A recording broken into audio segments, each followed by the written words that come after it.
President Sriram அவர்கள் அறிவிப்பார்கள்.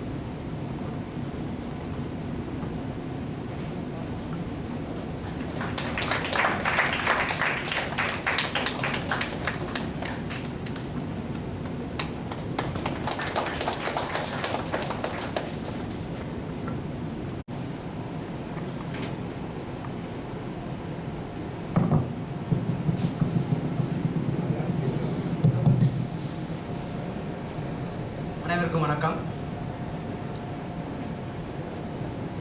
இந்நிகழ்ச்சி நடத்துவதற்கு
நட்பு தமிழ்வட்டத்திலிருந்து வருகை தந்திருக்கும் ஆவலர் சுபமுருகானந்தம் ஐயா அவர்களையும் வருக வருக என வரவேற்கிறேன்.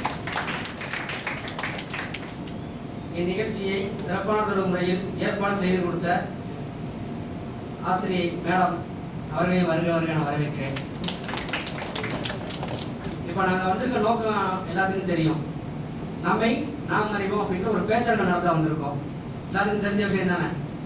நம்மை நாம் அறிவோம் அப்படின்னா என்ன அர்த்தம்? யாராவது சொல்ல முடியுமா? நம்மை நாம் அறிவோம் அப்படின்னோம்னா நாங்கள் உங்களை பற்றி தெரிஞ்சுக்கிறோம், நீங்கள் எங்களை பற்றி தெரிஞ்சுக்கிறோம், நம்ம சுற்றி உள்ளவங்களை பற்றி தெரிஞ்சுக்கிறதுக்காண்டி நாங்கள் வந்திருக்கோமா? அப்படி கிடையாது. அதோட அர்த்தம் அது கிடையாது. தன்னை பற்றி ஒருவன் அறிந்திருக்க வேண்டும் அப்படிங்கிற ஒரு சிந்தனைக்காண்டி தான் இந்த பேச்சரங்கமே நாங்கள் நடத்த வருகை இருந்திருக்கோம். தன்னை பற்றி அறியறதுன்னா அப்படின்னு என்ன விஷயம்? தன்னை பற்றி எப்படி அறிஞ்சிக்கிறது அப்படின்னா, முதல்ல நம்மளை நாமே ஒரு சுய பரிசோதனை செஞ்சுக்கிறணும், ஒரு சுய ஆராய்ச்சி பண்ணிக்கிறணும். அதாவது எப்படின்னா சிம்பிள், அதாவது சின்ன எளிதான விஷயம் தான். முதல்ல நமக்கு என்ன பிடிக்கும், என்ன பிடிக்காது, நமக்கு நம்மளோட திறமை என்ன, நம்மளோட திறமை இன்மை என்ன, நம்மளோட பலம் என்ன, நம்மளோட பலவீனம் என்ன, நம்மளோட தேவை என்ன, நம்மளோட தேவல் என்ன, நம்மளோட விருப்பம் என்ன, நம்மளோட வெறுப்பு என்ன. இந்த மாதிரி சின்ன சின்ன விஷயங்கள் நமக்குள்ளேயே கேள்வி எழுப்பும்போது நம்மளை பற்றி நம்ம அறிஞ்சிக்கலாம். சார் இப்போ அறிஞ்சு எனக்கு என்ன யூஸ், எனக்கு என்ன பயன் இதை பற்றி அப்படின்னோம்னா, வாழ்க்கையில் வெற்றி பெற்றவங்க எல்லாருமே தன்னை பற்றி ஒரு சுய பரிசோதனையும் சுய விழிப்புணர்வும் அடைஞ்சனாலதான் வாழ்க்கையில வெற்றி பெற்றிருக்காங்க. அதை எப்படி அப்படின்னோம்னா, இப்போ ஒருத்தர் வாழ்க்கையில வெற்றியோ தோல்வியோ அடைகிறாருன்னா அதுக்கு மூல ஆதாரமே அவர் எடுக்க வேண்டிய வாழ்க்கையை பற்றி எடுக்க வேண்டிய முடிவை பற்றி தான், முடிவெடுக்கும் திறனை பற்றி தான் அது அமையுது. அந்த முடிவெடுக்கும் திறனுக்கு மூல ஆதாரமே தன்னை பற்றி அறிஞ்சாத்தே அது முடியும். அது எப்படி அப்படின்னோம்னா, இப்போ ஒரு செயலை செய்யணும்னு நம்ம நினைக்கிறோம். செயலை செய்யும் போது இந்த செயலை நம்மளால செய்ய முடியுமா முடியாதா, இந்த செயலை செய்வதற்குரிய திறமை நம்மகிட்ட இருக்கா இல்லையா, இல்ல நம்ம செய்ய வேண்டிய மூல ஆதாரம் என்ன, இந்த செயலை செஞ்சா நமக்கு என்ன பயன், அதாவது என்ன உயர்வு தரும், என்ன பின்னடைவு தரும், இப்படி அந்த செயலை பத்தி நம்ம ஒரு சுய பரிசீலனை செய்யும் போது அந்த செயலை நம்ம தோற்கிறதுக்கு வாய்ப்பே கிடையாது. தோல்விங்கிறதே அதுல வாய்ப்பு அமையாது. நம்ம பற்றி தன்னை பற்றி நம்ம அறிஞ்சு இந்த செயலில் ஈடுபட்டாலே எளிதாக வெற்றி அடையலாம். அப்படிங்கிற ஒரு சின்ன ஒரு அற்புதமான ஒரு சிந்தனையை தூண்டும் ஒரு பேச்சரங்க இந்த நிகழ்வு. இப்படிப்பட்ட பேச்சரங்கில் தனது கருத்துக்களை பதிவு செய்ய வருகை தரும் மாணவ மாணவியர்களையும் கருத்துக்களை கேட்க ஆவலுடன் காத்துக் கொண்டிருக்கும் மாணவ மாணவியர்களும் வருக வருக என வரவேற்று எனது வரவேற்பை முடிக்கிறேன். நன்றி, வணக்கம். Special thanks to Dr. Luna Ines for coordinating this event in a very systematic manner. Thank you and Jay. கடவுள் கேட்கிறானா, ஏன் தேடி நீ கோபமே பட மாட்டியா அப்படின்னு தேடியை பார்த்து கடவுள் கேட்கிறாரு, நீ கோபமே பட மாட்டியா. உடனே தேடி சொல்லுது, எது நீங்க இதைய பார்த்து கேட்குறீங்க அப்படின்னு சொல்லி கேட்கும் போது கடவுள் சொல்றாரு, நீ ஒரு துளி தேன் எடுப்பதற்கு கிட்டத்தட்ட 12 கிலோமீட்டர் டிராவல் பண்ணி 2000 3000 பூக்கள்ல மேல உட்கார்ந்து இந்த தேனை எடுத்து வந்து தேனடையில நீ வைக்கிற. இந்த மனிதர்கள் பார்த்தோன்னு என்ன பண்றாங்க? தேனடைய உடைச்சிடறாங்க, எடுத்துட்டு போயிடுறாங்க. நம்ம ஒரு சின்ன யாராவது நண்பர்கள் கோவப்படுறோம் இல்லையா? ஆனா நீ ஏன் கோவமே பட மாட்டேங்கிறன்னு கடவுள் கேட்கிறாரு. அப்போ தேனி பதில் சொல்லுது, கடவுளே அந்த மகரந்த சேர்க்கையை வந்து வாயில வச்சிருவேன், ஆனா தேனா மாத்துகின்ற சக்தி அதுக்குள்ள இருக்கு. அந்த சக்தி எனக்கு இருக்கும் வரை எவ்வளவு அழித்தாலும் சரி தொடர்ந்து உழைத்துக்கிட்டே இருப்பேன்னு சொல்லிச்சா தேடி. நல்லா கை தட்டலாம்ல? அதே போல ரோட்டரி கிளப் ஆஃப் விருதுநகர் கிங்டமை இதை வழிநடத்தி கொண்டிருக்கின்ற எங்களுடைய பிரசிடென்ட் சதீஷ்குமார் அவர்கள், நல்லா கை தட்டலாம். அவர் இந்த நிலைக்கு வந்து மாணவர்களை உயர்த்தி பார்க்க வேண்டும் என்ற ஒரு சீரிய எண்ணத்தை தன்னுள் விதைத்து தன்னுடைய சொந்த பணத்தின் மூலம் ஜானகி அறக்கட்டளை என்ற ஒரு நிறுவனத்தை நிறுவி கௌசல்யா கல்லூரியை வழிநடத்தி கொண்டிருக்கின்ற எங்களுடைய பாஸ்ட் பிரசிடென்ட் ஸ்ரீராம் அவர்களை வாழ்த்துவில் பெருமாள். எங்களுடைய மெம்பர் ரோட்டரி கிளப்ல இருந்து வந்திருக்கிறாங்க மிஸ்டர் இந்திரதேவன் அவர்கள். நீங்க இன்ஜினியரிங் டெக்னிக்கல்ல இருக்கிறதால சொல்றேன், விருதுநகர்ல இன்னைக்கு அப்டேட்ல இருக்கிற டூ வீலரா இருந்தாலும் சரி, ஒரு 50 வருஷத்துக்கு முன்னாடி சட்டாக்கா இருந்தாலும் சரி, சிறந்த முறையில் பேர் பார்க்கறதுக்கு விருதுநகர் ஒரே ஒரு ஆள் தான், கிருஷ்ணமூர்த்தி அவர்கள் ரோட்டரி மெம்பர். அது போல வந்து சிறந்த இளைஞர் விருது இந்திய அளவில் ஜனாதிபதி வாங்கிறார் விஜயராகவன். ஏன் இதெல்லாம் சொல்றோம்னா, எங்களுக்கு ஆசிரியர் யாருன்னா முதல்வர் அவர்கள் தான். நாங்க எப்பவுமே ஒரு இடத்துல படிக்க போறோம்னா எங்களை வழிநடத்திய ஆசிரியர்கள் முன்னாடி நாங்க யாருன்னு சொன்னா எங்களுக்கு கொஞ்சம் சந்தோஷமா இருக்கும். அது போல எங்க செயலாளர் ஜெயலலிதா அவர்கள். ஏன் இதை சொல்லலாம், எல்லாருமே அவர்களை பற்றி அறிந்தவர்கள். அதனால அவங்க யார் தன்னை முழுமையாக அறிந்து கொண்டிருக்கின்றாலும் அவன் தன் செலவுலாம் போக சமூகத்துக்கு தன் கையில இருந்து காசை செலவு பண்ணுபவன் தான் நம்மை நாம் அறிவர்கள். ரைட்டா? இந்த நம்மை நாம் அறியக்கூடிய இந்த ரோட்டரி கிளப் ஆஃப் கிங்டத்தினுடைய அனைத்து மெம்பர்களையும், நட்பு தமிழ் வட்டத்தினுடைய சாதனை நாயகர்களையும், இந்த கல்லூரியுடைய முதல்வர்களையும், எல்லா ஆசிரியர் பெருமக்களையும், மாணவர்களையும் வாழ்த்தி இந்த நிகழ்ச்சி அருமையான நிகழ்ச்சியை அமைய எல்லா உள்ள இறைவனை வேண்டி பிரார்த்தித்து விடைபெறுகிறேன். நன்றியுடன்.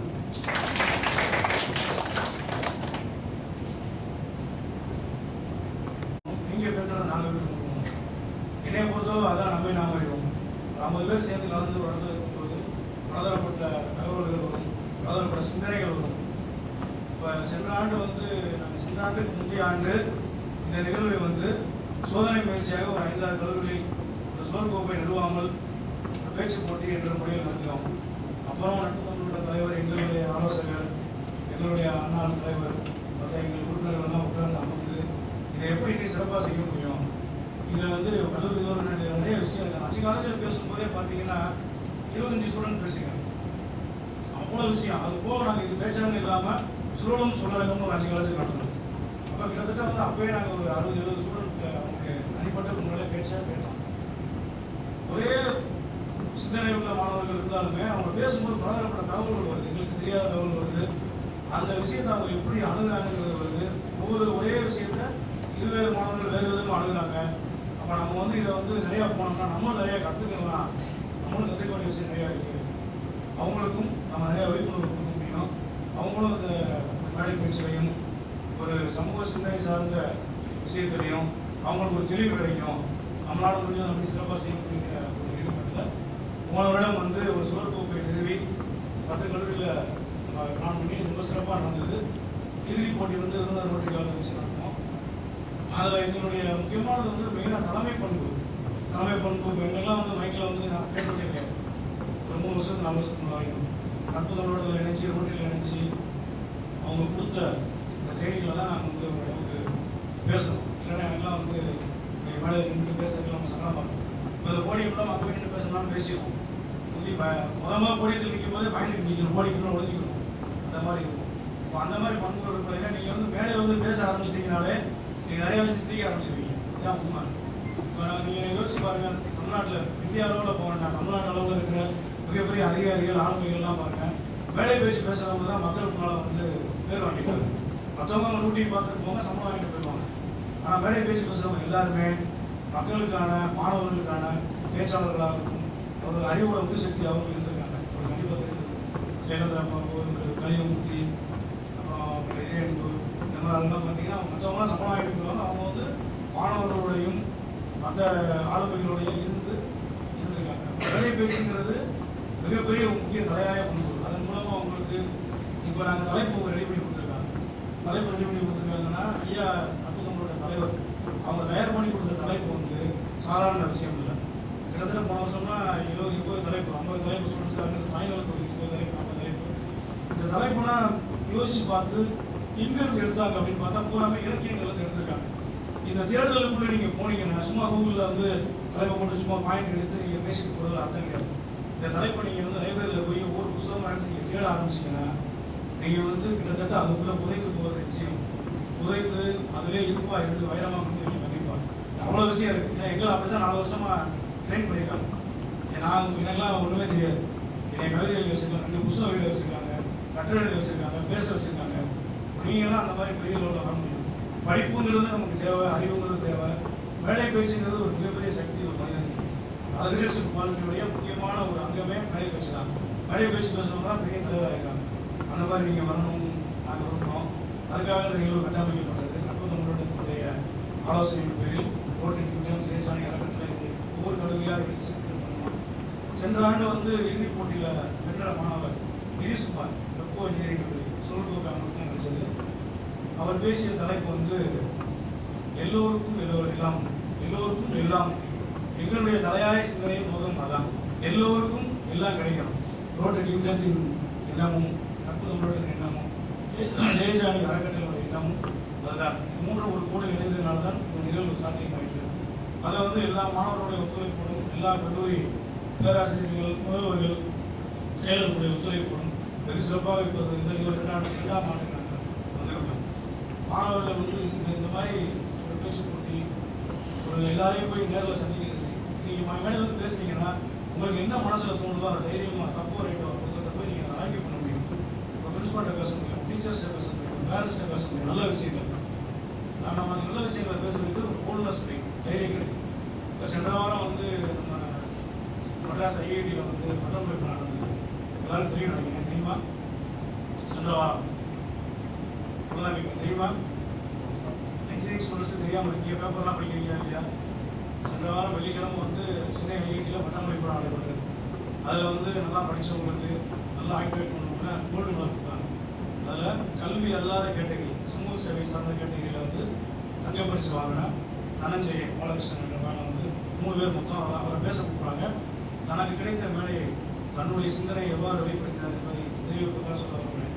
அவர் வந்து மேடையில் நின்று சொன்னார், நிறைய விஷயம் பேசினார். பேசிட்டு கடைசியாக அவர் பேசுனது வந்து நம்மளாம் வந்து ஐஐடி மேலே ஒரு பெரிய ஒரு இன்ஸ்டியூஷனில் இருந்து பெரிய நிறுவனத்துக்கு தான் வேலைக்கு போவோம். ஐஐடியிலேருந்து வேலைக்கு போவாங்க, எப்படி போவாங்க? ஒரு மிகப்பெரிய நிறுவனத்துக்கு தான் போவாங்க. அந்த பெருநிறுவனங்கள் என்ன செய்து புரிகிறது? பாலஸ்தீன இஸ்ரேல் சமாசாரத்தை பற்றி பேசினார். அந்த அரசியலை பற்றி இப்போ நம்ம பேச வேண்டாம், அந்த காரணத்தை மட்டும் சொல்லுவார். இஸ்ரேல் வந்து பாலஸ்தீனத்துக்கு வந்து இனப்படுகொலைக்கு சப்போர்ட்டாக இருக்குது. ஆனால் நம்ம மாதிரி பெருநிறுவனங்கள் வந்து போய் வேலை பார்க்குற நிறுவனங்கள் தான் இஸ்ரேலுக்கு ஃபுல்லாகவே மணி சப்போர்ட் பண்ணுறாங்க. அப்போ நம்மளுடைய உழைப்பும் நம்மளுடைய அறிவும் எதற்காக பயன்படுகிறது என்பதை நாம் சிந்தித்து செயலாற்றி பணி செய்ய வேண்டும் என்று பேசுகிறேன். இது வந்து அரசியலாக பார்க்காம ஒரு மனிதநேய சிந்தனையாக பார்த்தீங்கன்னா போர் வேண்டாம் அப்படிங்கிற எண்ணம், ஒரு அன்பு அப்படிங்கிற ஒரு எண்ணம், ஒரு நல்ல சிந்தனைங்கிற எண்ணம், ஒரு லீடர்ஷிப்ங்கிற சிந்தனையாக பார்த்தீங்கன்னா அரசியலாக பார்க்க வேண்டிய அவசியம் இல்லை. நீங்கள் பேச வேண்டிய காலமும் கிடையாது. ஆனால் அப்படி ஒரு ஐஐடி மாதிரி ஒரு பட்டமளிப்புகளால் ஒரு மாணவர் வந்து அப்படி பேசுறாருன்னா அவருடைய ஆளுமை தன்னை என்னன்னு பார்த்து நம்மளும் அந்த மாதிரி வரணும். அரசியல் நோக்கத்தோடு அணுக வேண்டிய அவசியம் இல்லை. அந்த மாதிரி வந்து நீங்கள் எல்லாரும் நல்ல ஒரு நிலைக்கு வர வேண்டும், நம்ம ஒரு சிறப்பான ஒரு ஆளுமையாக வர வேண்டும் என்பதுதான் எங்கள் அனைவரின் எண்ணம். உங்கள் கல்லூரி எண்ணம் அதுதான். அதனால் எங்களை அனுமதிச்சிருக்காங்க. எல்லோரும் இன்புற்று வாழ எல்லாம் நன்றி. இப்போது நேர்கொண்ட பார்வையும் தானாக நினைக்கும். நீங்க நிமிர்ந்து உட்கார்ந்தாலே நிமிர்ந்து நிச்சயம் வந்துடும், நேர்கொண்ட பார்வை வந்துடும். ஏன்னா யாரை பார்த்தாலும் கண்ணை பார்த்து பேச வேண்டும். நேருக்கு நேர் பார்த்து பேசுகிற அந்த நேர்மைத்தான் எப்போது வரும்? நம்மிடம் அறம் இருக்கும் போது வரும். நம்முடைய பேச்சில், நம்முடைய எண்ணத்தில், நம்முடைய செயலில் அறம் இருக்குமானால் எந்த இடத்திலும் யாரை பார்த்தும் நிமிர்ந்து நின்று நேருக்கு நேர் கண் பார்த்து பேசுகிற போது அந்த பொய்மை அங்கே உடைக்கப்பட்டுவிடும், போக்கப்பட்டுவிடும். அதன் அடையாளம் தான் உங்களுடைய கல்லூரி முதல்வர். ஏனென்றால் உங்களுடைய அடையாளங்களுக்கு தெரியும் என்று சொல்வதே எனக்கு மிகப்பெரிய பெருமை. ஒரு நல்ல தமிழ் சிந்தனையாளர், ஒரு நல்ல தமிழாசிரியரின் அருமை மகன் இன்றைக்கு இந்த கல்லூரி.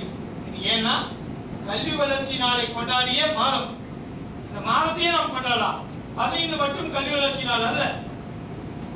ஒவ்வொரு நாளும் இன்றைக்கு பள்ளிகளில் கற்றுக்கொண்டிருக்கின்ற, கல்லூரிகளில் கற்றுக்கொண்டிருக்கின்ற மாணவர்களும் சரி, கற்றுக் கொடுத்து கொண்டிருக்கின்ற ஆசிரியர்களுக்கும் சரி, ஒவ்வொரு நாளும் கல்வி வளர்ச்சி நாள் தான். ஆகவேதான் பெருந்தலைவர் காமராசரை பற்றி ஒரு நாள் கொண்டாடுவது என்பது ஒரு அடையாளம், அவ்வளவுதானே தவிர ஒவ்வொரு நாளும் நம்முடைய உள்ளத்தில் நினைத்து கொண்டாடக்கூடிய ஒரு அற்புதமான மனிதர், ஒரு ஆற்றல் மிகு மனிதர் பெருந்தலைவர் காமராசர். அதை நான் இந்த காமராசர் கல்லூரிங்கிறதுக்காக சென்ற வாரம் நட்பு தமிழ்நாட்டத்தின் மூலமாக காமராசரும் சமூக நீதியும் என்ற ஒரு மாபெரும் கருத்தரங்கத்தை நடத்தியவன் என்ற முறையிலே பெருமையோடு சொல்லுகிறேன். நான் இன்றைக்கு இந்த இடத்தில் இருப்பதற்கு காரணம் பெருந்தலைவர் காமராசர் கொடுத்த அந்த இலவச கல்வியும் மதிய உணவு திட்டம் தான். உங்க பெற்றோர்கள் படிச்சிருக்கலாம், உங்களை கேட்டு பாருங்க, முதல் தலைமுறையா இருப்பாங்க, நீங்க இரண்டாம் தலைமுறையா இருப்பீங்க. இல்ல இதுலயே பல பேர் முதல் தலைமுறையா இருப்பீங்க. கல்வி என்ற ஒன்றில் எல்லோருக்கும் மறுக்கப்பட்டிருந்த காலத்தில் இல்லை, எல்லோருக்கும் அது அடிப்படை உரிமை என்று நிலைநாட்ட பாடுபட்ட உழைத்த ஒரு மாபெரும் மனிதர் பெருந்தலைவர் காமராசர். இவர் எங்கே இருந்து சிந்தனையை எடுத்தார், செயல்படுத்தினார் என்று பார்த்தால் பகுத்தறிவு பேராசன் என்று சொல்லக்கூடிய தந்தை பெரியாரின் சிந்தனைகளின் செயல் வடிவம். பெரியாரையும் காமராசரையும் அப்படி ரெண்டா வச்சா ரெண்டு உருவமே கிடையாது. ரெண்டும் ஒரே மனசு, ஒரே நோக்கம், ஒரே சிந்தனை. சொல்லும்ல, ஒன்னே மாதிரி அவனு சிந்திக்கிறான்பா, அவங்க அவனையும் இதே மாதிரி சொன்னா நீ அதே மாதிரி சொல்ற, ஒரே மாதிரி யோசிப்பீங்களா உங்க நண்பர்களாமா? நண்பர்கள்லாம் அப்படிதானே இருக்கணும். அப்படிப்பட்ட பச்சை தமிழரும் நம்முடைய இச்சை தமிழரும் சேர்ந்த அந்த பெரியாரும் காமராசரும் கொண்டாடிய கல்வி இன்றைக்கு உங்களுக்கெல்லாம் கிடைத்திருக்கிறது என்று சொன்னால் அதற்கு காரணமானவர்களை நினைத்து பார்ப்பதுதான் நம்மை நாம் அறிந்து கொள்வது. என்னுடைய அருமை நண்பர் பகுத்தறிவு எழுத்தாளர்களுடைய தமிழ்நாடு மாநில செயலாளர் அவர் பேசிட்டு இருக்கும்போது அடிக்கடி சொல்லுவார், ஏன் பெற்றவங்கலாம் ஒரு தப்பு பண்றாங்க அப்படிம்பாரு. என்னங்கய்யாமே அவர் சொல்லுவாரு, நம்ம பட்ட கஷ்டம் நம்ம பிள்ளைங்க படக்கூடாது அப்படின்னு சொல்லுவார். நினைக்கிறாங்க இல்லையா? நினைக்கிறது சரி, ஆனா நம்ம என்ன கஷ்டம்லாம் பட்டோம்னு நம்ம பிள்ளைக்கு தெரியணுமா வேண்டாம்? நம்ம பட்ட கஷ்டம் இனிமே பிள்ளை படக்கூடாதுங்கிறது சரி, ஆனா நம்ம என்ன கஷ்டம்லாம் பட்டோங்கிறது பிள்ளைக்கு தெரிஞ்சாதானே அந்த பிள்ளைக்கு கல்வியோட அருமை, இன்றைக்கு கிடைக்கிற வாய்ப்போட அருமை தெரியும். இந்த கல்லூரி வாசலுக்கு நான் நுழைந்திருக்க முடியாது, இந்த படிப்பு என்னை நுழைய வைத்திருக்க. நான் ஒரு சாதாரண தமிழாசிரியர், ஒரு பொறியியல் கல்லூரிக்கு வரணும்னா எப்படி வரணும்? பொறியியல் கல்லூரி தொடர்ந்த காலத்திலாம் அப்படின்னு வந்து அண்ணாந்து பார்த்துட்டு போயிருப்போம். இன்றைக்கு வந்து பேசுகிறோம் என்பது கல்வி நமக்கு தந்த ஒரு வாய்ப்பு. இந்த வாய்ப்பை நாம் பயன்படுத்திக் கொள்ள வேண்டியது நம்முடைய கடமை. ரொம்ப அழகா ஒரு சின்ன கதையை சொல்லிட்டு போனாரு ஜாகிர். தேனி சோர்ந்தே போகாது, ஒரு சொட்டு தேனை எடுப்பதற்கு அது எவ்வளவு தூரம் அலைகிறது, 12 கிலோமீட்டர் பயணிக்கிறது என்ற வரலாற்று உண்மை உங்களுக்கு தெரியுமா? இந்த அறிவியல் உண்மை தெரியுமா உங்களுக்கு? அதை சாதாரணமாக வச்சுட்டு போயிட்டார். நான் போற போக்குல விதைக்கணும், போற போக்குல கத்துக்கிறணும். பஸ்ல போகும்போது கத்துக்கலாம், வீட்டுக்கு நண்பர்களோடு நடந்து போகும்போது கத்துக்கலாம், கல்லூரி முடிஞ்சு போகிற போது கத்துக்கலாம். ஆசிரியர்கள் 2 பேர் பேசிக்கிட்டு போறப்ப ஒரு வார்த்தை காதல விழுந்தா போதும், அந்த வார்த்தையை வீட்டுல போய் யோசிச்சுக்கிட்டே இருந்தீங்கன்னா நிறைய கத்துக்கலாம். உங்கள்கிட்ட தான் ஆசிரியர்கள் பேசணுங்கிறது இல்லை. அதனாலதான் அந்த காலத்துல சொல்லுவாங்க, இரு என இருந்து சொல்ல சொல்லி. ஆசிரியர் இருந்துன்னா இருக்கணும், சொல்லுன்னா சொல்லணும்.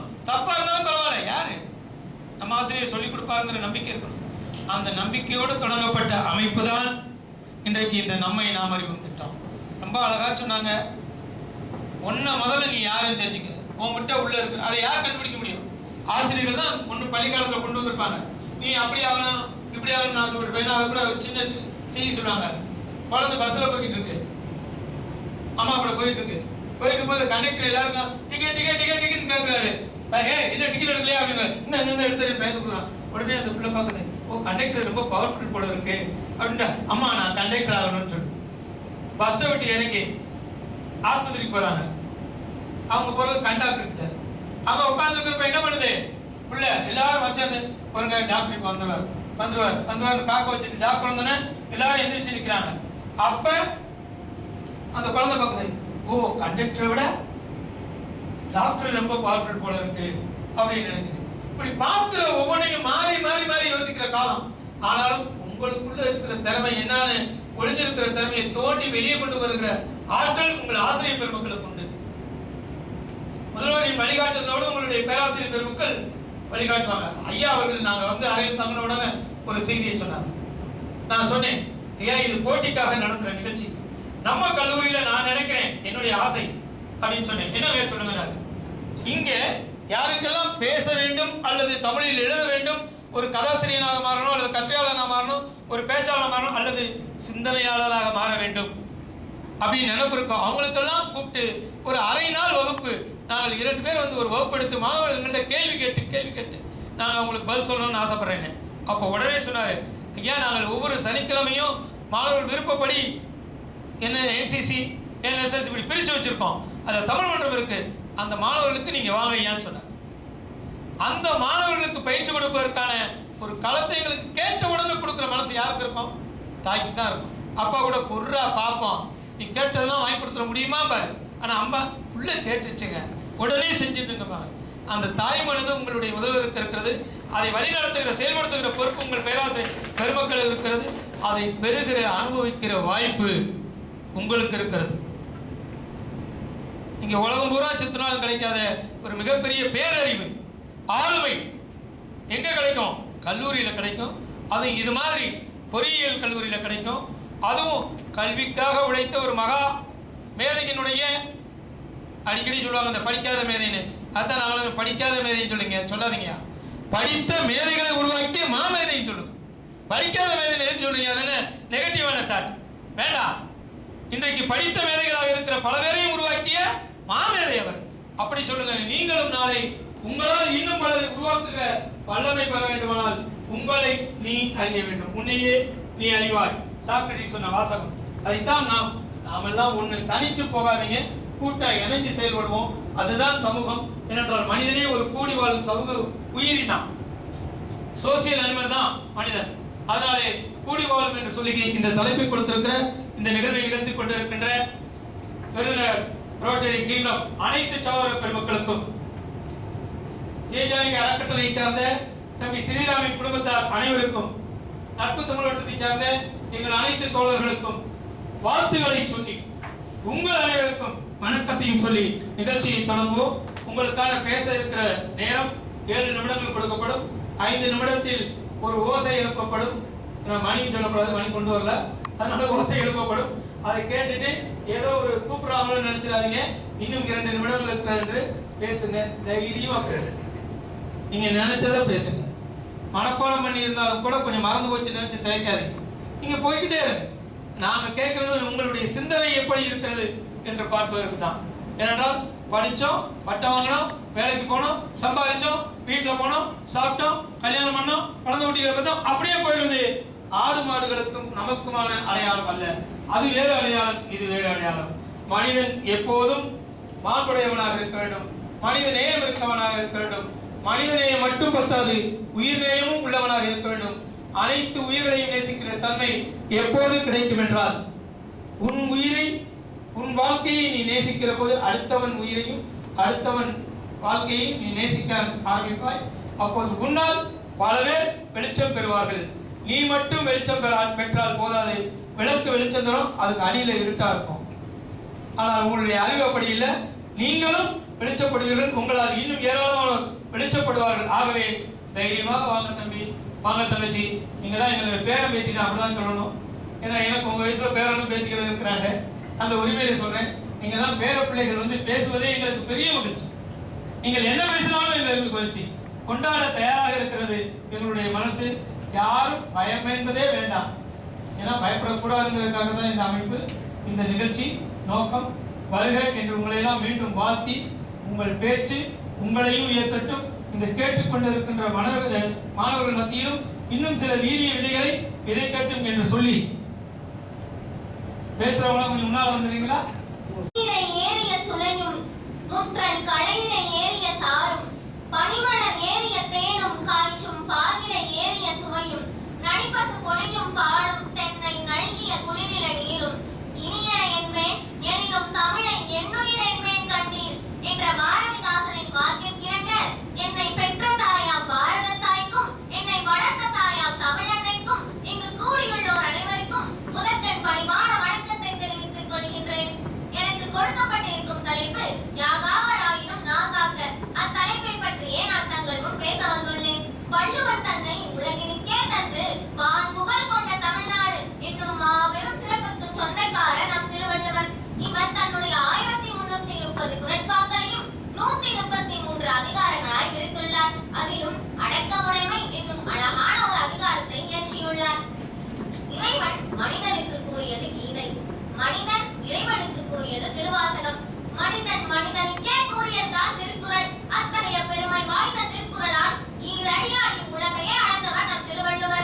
அன்பு, அடக்கம், பொறுமை, ஒழுக்கம் ஆகிய பண்புகளில் எவ்வாறெல்லாம் சிறந்து விளங்க வேண்டும் என்பதை வள்ளுவர் மிக அழகாக எடுத்துக் கூறியுள்ளார்.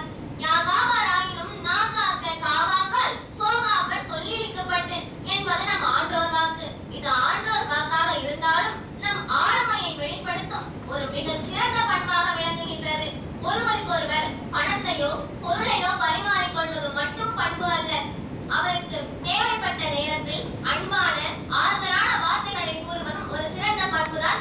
அக்காலத்தில் அவருக்கு அது மிகப்பெரிய உதவியாகவும் கருதப்படுகின்றது. அதை விடுத்து அவரின் மனம் வெதும்படியான வார்த்தைகளை பேசினால் அது அவரின் மனதை நீதியை வைத்து குத்துவதை போல் தாக்கிவிடும். இதைத்தான் நம்முடைய வள்ளுவர் தீயினால் சுட்ட பொன் உள்ளாறு மாறாதே நாவினால் சுட்டவடு என்று அழகாக கூறுகின்றார். தீயினால் சுட்ட புண்ணானது சில காலங்கள் கழித்து வலுவாய் மாறி ஆறிவிடும். ஆனால் ஒரு மனிதனை கடினமான சொற்களால் குத்தியது எக்காலத்திலும் நீங்காமல் அவரின் மனதில் நிலைத்திருக்கும். அன்பான வார்த்தைகளை பேசும்போது நம் முகமே அழகாய் தோன்றும். எவ்வளவுதான் அழகான முகமாக இருந்தாலும் கடினமான வார்த்தைகளை பேசும்போது அவரின் முகம் பல இழந்தே காணப்படும். கொட்டிய நீரை எவ்வாறு அள்ள முடியாதோ அதை போல்தான் கொட்டிய சொற்களையும் திரும்ப பெற இயலாது.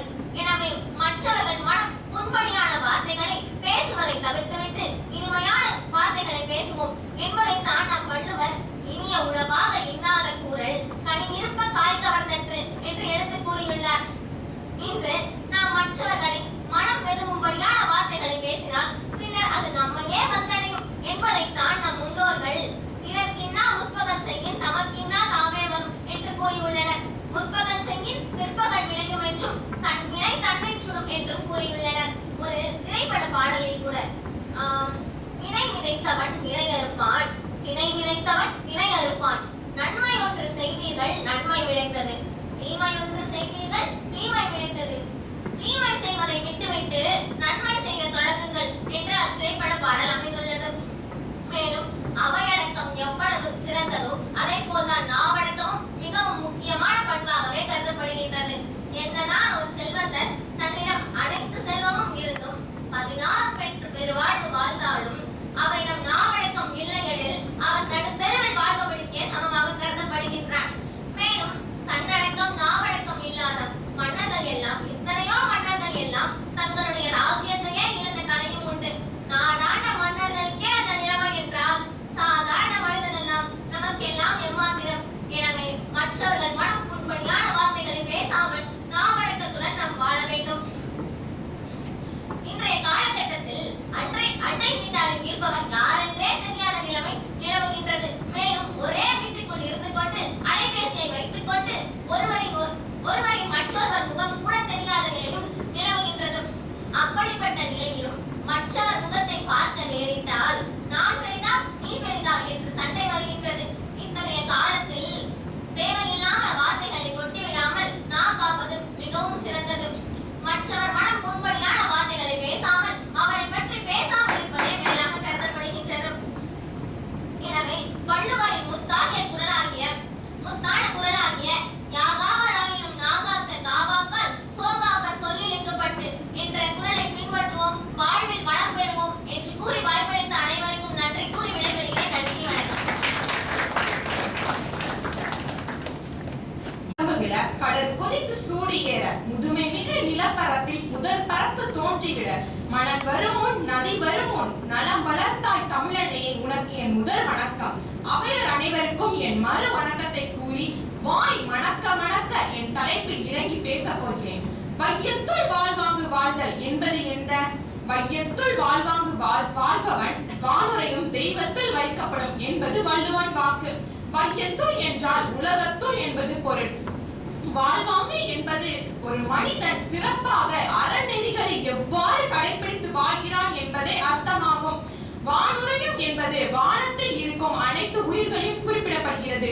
தெய்வத்துள் வைக்கப்படும் என்றால் தெய்வம் என்றால் என்ன?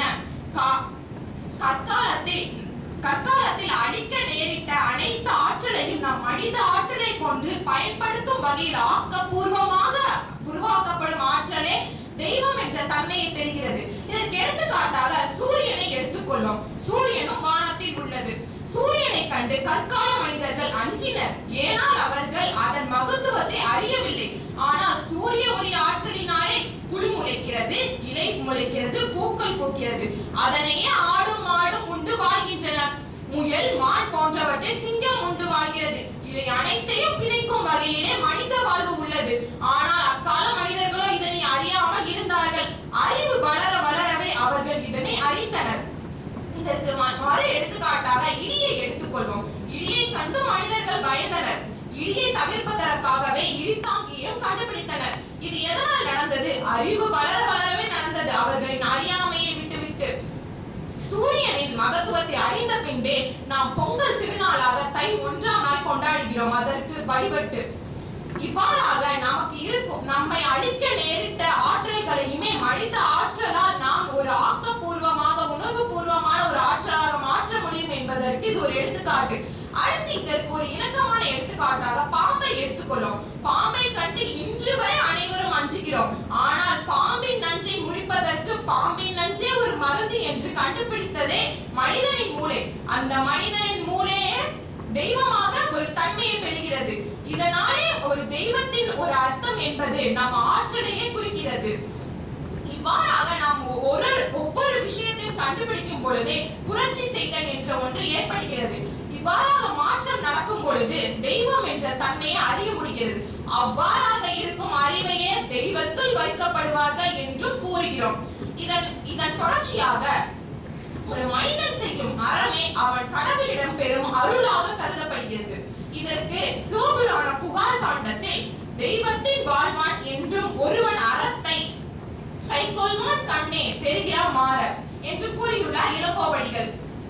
இதற்கு தொடர்ச்சியாக நமது சிதம்பரத்தில் மாணிக்க வாசகரை கண்ட சிவபெருமான் அவரிடமே கேட்ட திருவாசகத்தை மணிவாசகன் தந்த திருவாசகம் எழுதிய அழகிய திருச்சிற்றம்பல உடையான் என்று அவரிடமே கொடுத்து சென்றதை மாணிக்க வாசகர் திருப்பெருந்துறை புராணத்தை அழகாக கூறியுள்ளார். அந்த பாடலை உங்களோடு பகிர்ந்து கொள்கிறேன். தேசுர மாணிக்கம் என சிறந்த திருவாசகத்தை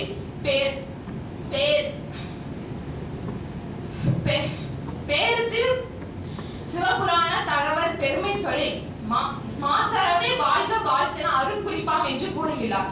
இதனை அவர் கூறும் பொழுது எந்தையில் புகுந்த தேற்றலில் காட்டிய பொருளை ஈசனை எந்தையடி போற்றி சிவனடி போற்றி சிவன் சேவடி போற்றி சிந்தை நின்றதனாலே அவன் அருளாலே அவன் அருளும் மலை போற்றி உன்னை சிக்கன பிடித்து எங்கிருந்து அருளுவது என்று அவர் சிவபுராணத்தை ஓயாமல் உரைப்பேன் என்று கூறினார். இவ்வாறாக ஒரு இறைவனை ஒரு அறம் செய்பவர் முன்பு தோன்றுவார் என்றால் அறநெறிகளை மனிதரால் நாமும் பின்பற்ற வேண்டும். இதற்கு அடுத்ததாக ஒரு பாடல் வரி கூற விரும்புகிறேன். மணிமேகலையில் அறமெனப்படுவது யாதென கேட்பின் மறவே இது கேள் மண்ணுயிர்க்கெல்லாம் முண்டி உடை உரைமுழும் அல்லது கவிதையில் என்று கூறினார். இது கூற வருவது அறம் என்றால் முண்டி உடை உறைவிடம் என்று கூறப்படுகிறது. நான் கூற வருவது என்ன என்றால் இது மூன்றிலும் நேர்மை இரக்கம் பொறுப்புணர்வு இதுவும் இருந்தால்தான் ஒரு அறநெறி கொண்ட வாழ்வு இருக்கும் என்று கூறுகிறேன். உண்டிக்கு எடுத்துக்காட்டாக நாம் சத்தியமங்கலம் என்ற ஒரு இடத்தை எடுத்துக்கொண்டால் அங்கு இருக்கும் வேட்டைக்கரியில் முதல் பங்கு கைம்பெண்ணுக்கே வழங்குவர், 2ஆம் பங்கை தான் அந்த ஊர் தலைவருக்கு வழங்குவர். அப்பொழுது அந்த அறநெறி எவ்வாறு நிகழ்கின்றது என்பது நமக்கு புரியும். இரண்டாவதாக உறைவிடம் என்று எடுத்துக்கொண்டால் சமணர்கள் சமண துறவிகள் என்றோ கூறியது ஒரு 4 தூண்களுக்கு நடுவில் 5 நாள் பிழைப்பான் என்ற இந்த இடத்தில் ஒரு சிறு துரும்பு கூட உள்ளே வர முடியாது. அன்று கூறியதை இன்று வரையிலும் பின்பற்றுகிறார் என்றால் அங்கு அறநெறி நிலைத்து நிற்கின்றது அல்லவா. அடுத்ததாக உடை என்று எடுத்துக்கொண்டால் தற்பொழுது அனைவரும் கூறுவர் உத்தரப்பிரதேச மாநிலத்தில் பெண்களின் உடை இல்லாமல் அவர்கள் அவ்வாறு நடத்தியது சரியில்லை என்று. ஆனால் எங்கோ நடந்த ஒரு விஷயத்திற்காக இங்கிருந்து அனைத்து இந்தியனும் போராடியது அறநெறிக்காக அல்லவே. இவ்வாறாக அறநெறி எல்லா இடத்திலும் இருக்கிறது. அண்ட சராசரமும் அதனுள் அடக்கம். அதுவின்றி ஓரணுவும் அசையாது, அது இன்றி ஓர் அணுவும் அசையாது, அது இன்றி ஒரு விதியும் நடவாது, அதுவின்றி ஓர் விதியும் நடவாது. புலர்வதும் புலர்ப்பதும் யாதுமாகி நிற்கும் திருக்குறளை நாளும் படிப்போம், வெறுப்புகளை விட்டுவிட்டு பொறுப்புகளை உயர்த்தி நாம் வாழ்வில் உயர்வோம் என்று கூறி வாய்ப்பளித்த அனைவருக்கும் நன்றி கூறி விடைபெறுகிறேன். அன்று தீங்கும் விளங்கிய மொழி வந்தாரை எல்லாம் ஆள வைக்கும் மொழியாம் செம்மொழியாம் என அன்னை தமிழை வணங்கி வருங்கால மேதைகளை எதிர்கால தூண்களை உங்கள் அத்துணை பேரை வணங்கி பேச போகிறேன் தலைப்பில் இறங்கி நம்மை நாம் அறிவோம் என்று பேச்சிறங்கியில் நான் உங்களிடம் உரையாற்ற வந்த தலைப்பு காக்கை குருவி எங்கள் ஜாதி. காக்கை குருவி எங்கள் ஜாதி என்று வரிகளுக்கு சொந்தக்காரர் யார்? அவர் பெயரை கேட்டால் வெறிப்பிடிக்கும், அவர் கவிதை படித்தால் தீப்பிடிக்கும், நம் மரபணு முழுவதும் தமிழ் ஒலிக்கும், அவர் வார்த்தைகளால் தமிழ் புகழ் மணக்கும். அவர்தான் எங்கள் பாரதி.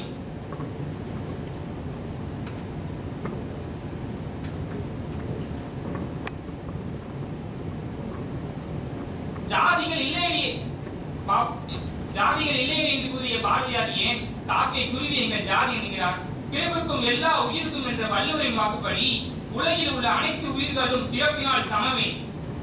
உலகில் உள்ள அனைத்து உயிர்களுக்கும் பிறப்பு ஒன்று இருந்தால் இறப்பு என்பது நிச்சயம், பகல் ஒன்று இருந்தால் இரவு என்பது நிச்சயம். எனவே அனைத்து உயிர்களும் சமம் என்று பொன்ராசு கவி பாரதி தன் கவி துளிகளால் சிந்தனை துளி ஊட்டுகிறார்.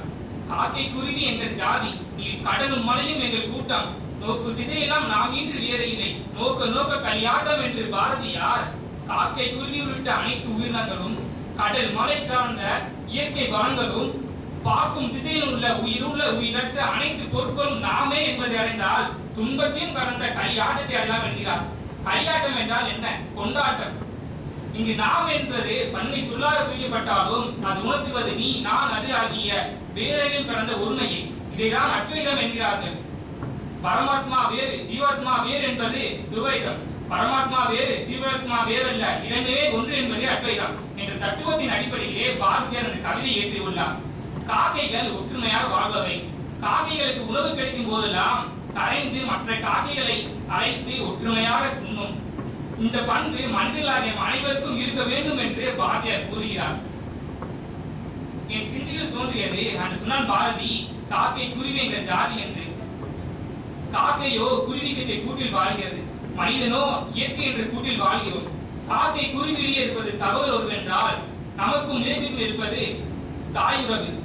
நம்மை நாம் அறிய வேண்டும் என்றால் இந்த தாய் உறவை மறக்க வேண்டும்.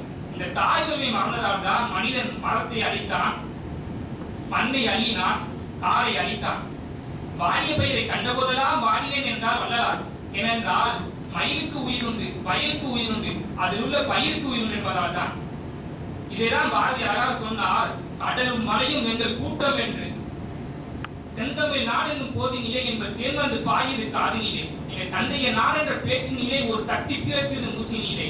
காவிரி தின்பனை பாலாது தமிழ் கண்டதோ வைகை பெருநதி என மேரியார்கள் பல ஓரத்திலும் மேனி சிரித்த தமிழ்நாடு என்று கூறி மண் மலை காடு நிலம் ஆகிய அனைத்துமே தமிழர்களின் சொத்து, அதை காப்பதே தமிழராகிய நம் அனைவரின் கடமை என்று நாம் அறிய வேண்டும் என்று கூறி பேசுவதும் எழுதுவதும் நன்மைக்காக, பெருமை பெற்றால் அதுவும் நாட்டுக்காக, ஆறறிவு கொண்டதற்காக, ஆராயணும் அதற்காக, பிற உயிரை பேணுவோம் பணிவாக, பெருமைகளை அடைப்போம் பெரிதாக, பாரதியை பற்றி பேசுவதற்காக வாய்ப்பு கேட்டது வரமாக, பயன்படுத்தினேன் சரியாக, நன்றி கூறுகிறேன் முறையாக, வணங்குவதோ தமிழின் அறம், மணங்குகிறேன் என் முறையை முடித்து, விடைபெறுகிறேன் பேச்சை நினைத்து, வாய்ப்பளித்த அனைவருக்கும் நன்றி செலுத்தி,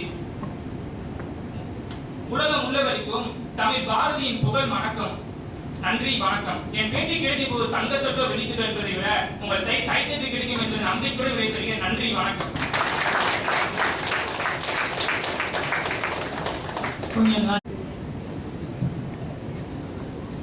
தோழர்களுக்கு வணக்கம். என்னுடைய தலைப்பு தமிழுக்கும் அமுதென்று பேர். தமிழுக்கும் அமுதென்று பேர்னு ஏன் சொல்லணும்?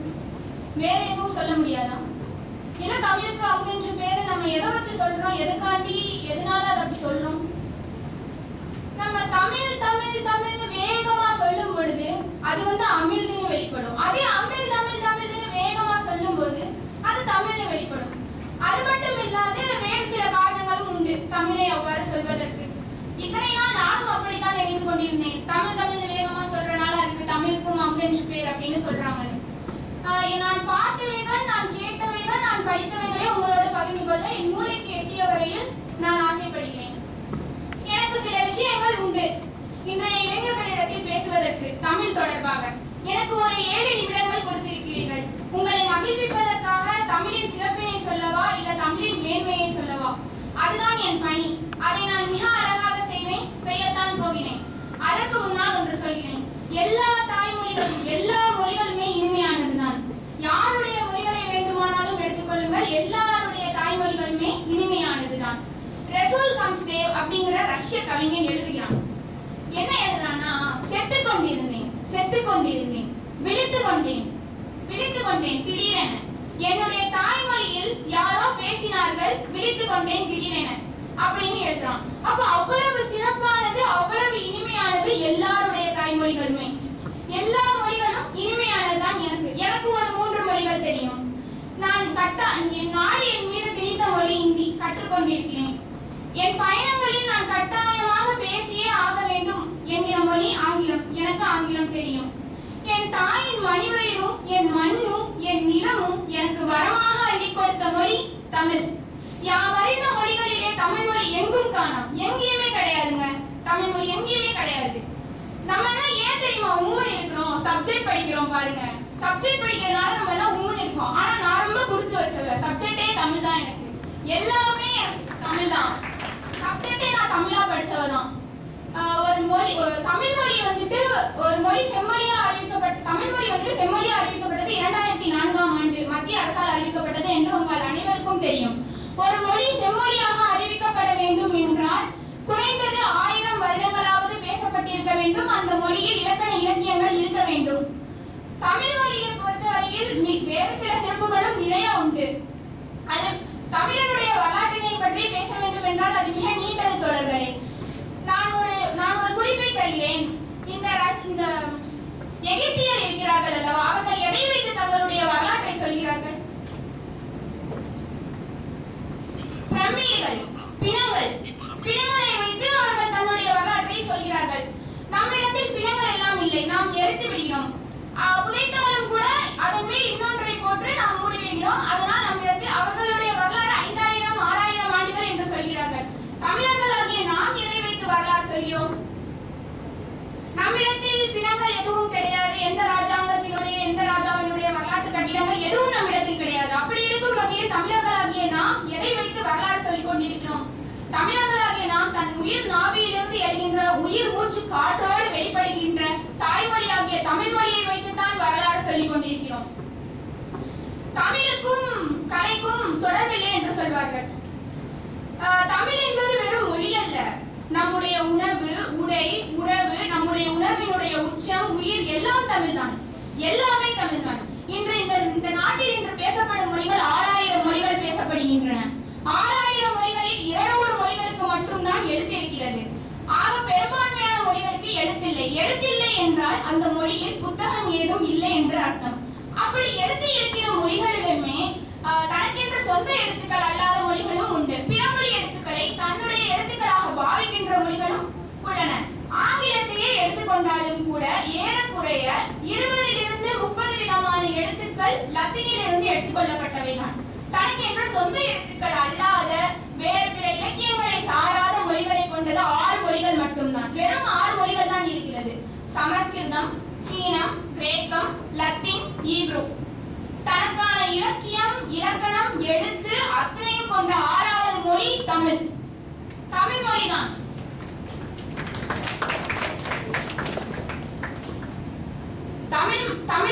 தமிழுக்கு வந்துட்டு சொந்த எழுத்துக்கள் உண்டு. பிற மொழி எழுத்துக்களை தன்னுடைய எழுத்துக்களாக பாவிக்கிறது வந்துட்டு தமிழ் மொழிக்கு கிடையவே கிடையாது. தன்னுடைய சொந்த இலக்கணங்கள், இலக்கியங்கள் எல்லாமே தமிழுக்கு சொந்தமாக இருக்கிறது.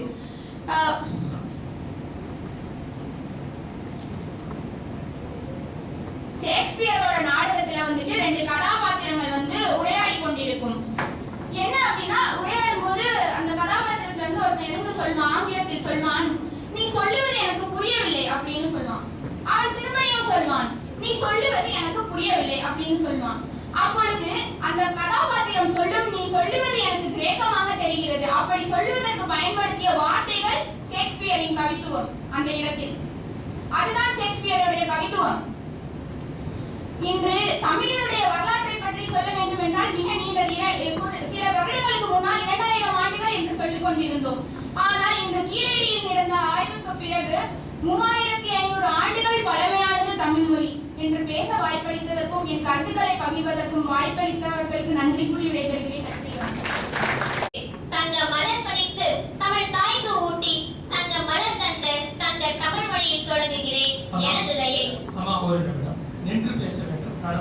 பேசக்கூடாது. அடுத்து உங்களுக்கு ஒரு தளம் தரோம், அதுல நீங்க இந்த மாதிரி இப்ப போட்டி முறை.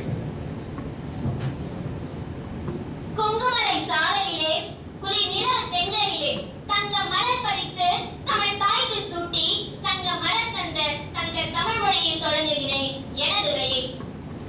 அனைவருக்கும் என் இனிய மாலை வணக்கம். இந்த சமூகம் அறிந்தும் அறியாதது போல் நடித்துக் கொண்டிருப்பவை, மாறுபட்ட கருத்துக்களை ஏற்க வழியின்றி கெட்டி தட்டி போன கருத்தியர்களால் மூழ்கி கிடப்பவை.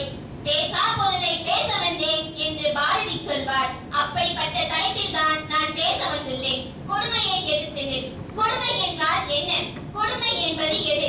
அதை எப்படி அணுகுவது என்பது மாறுபட்ட வகையிலான விவாதங்களை ஏற்படுத்தும். இவற்றை இந்தியாவை கடந்த காலத்தில் நடந்த கொடுமைகள் போலவே இன்றும் அளவில் பல இடங்களில் கொடுமைகள் காணப்படுகின்றன. இவற்றை பற்றி பேசும் பொழுது தேசிய கவி, விடுதலை கவி, அமரக் கவி, மீசை கவி, முண்டாசு கவி, மகாகவி என்றெல்லாம் போற்றப்படும் மகாகவி சுப்பிரமணிய பாரதியாரின் கவிதைகள் நமக்கு நினைவூட்டுகின்றன.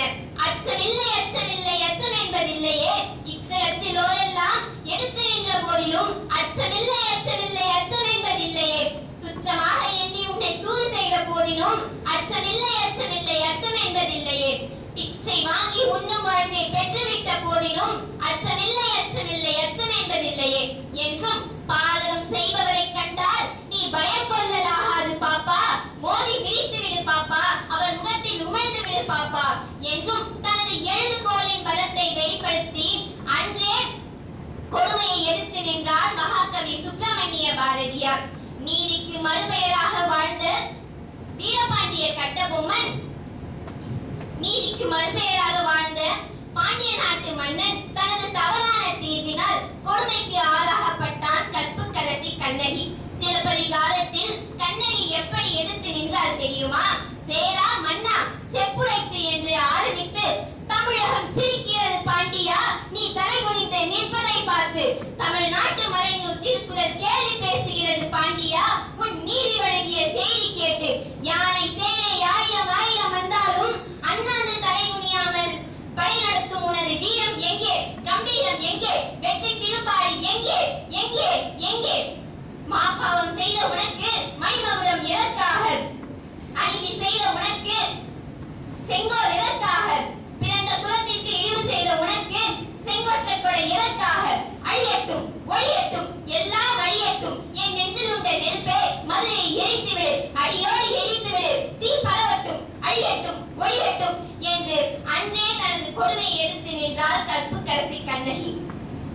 வீரத்தின் விளைநிலம் பாரதத்தின் பெரும்பலம், பாளையக்கார மன்னன் அவன், பாஞ்சாலக்குறிச்சி சிங்கம் அவன், தோல் நிமிர்த்து நின்று வரி கேட்டு வந்த அந்நியரை பார்த்து, திரை வரி வட்டி கிஸ்தி, வானம் பொழிகிறது, பூமி விளைகிறது, உனக்கு ஏன் கொடுப்பது கிஸ்தி?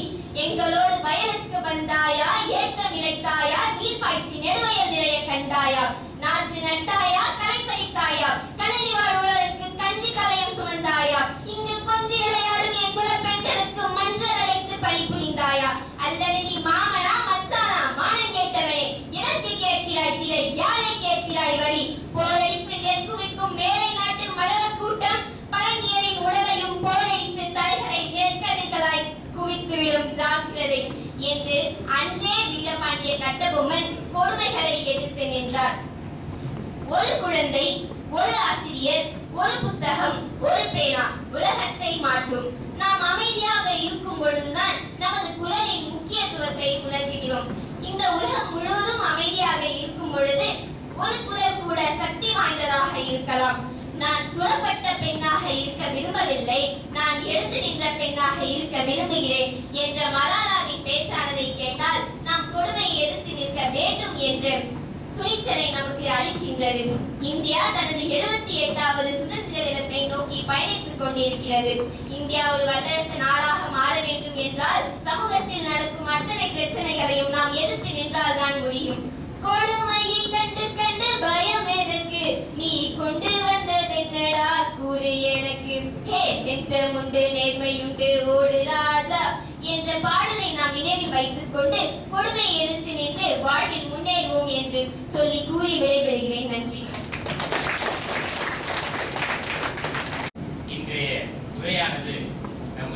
அறிய செய்வதற்காக உங்களில் சிலரை பேச வைத்து அழைப்பார்கள். நம்மை நாம் அறிவோம் என்றால் என்ன?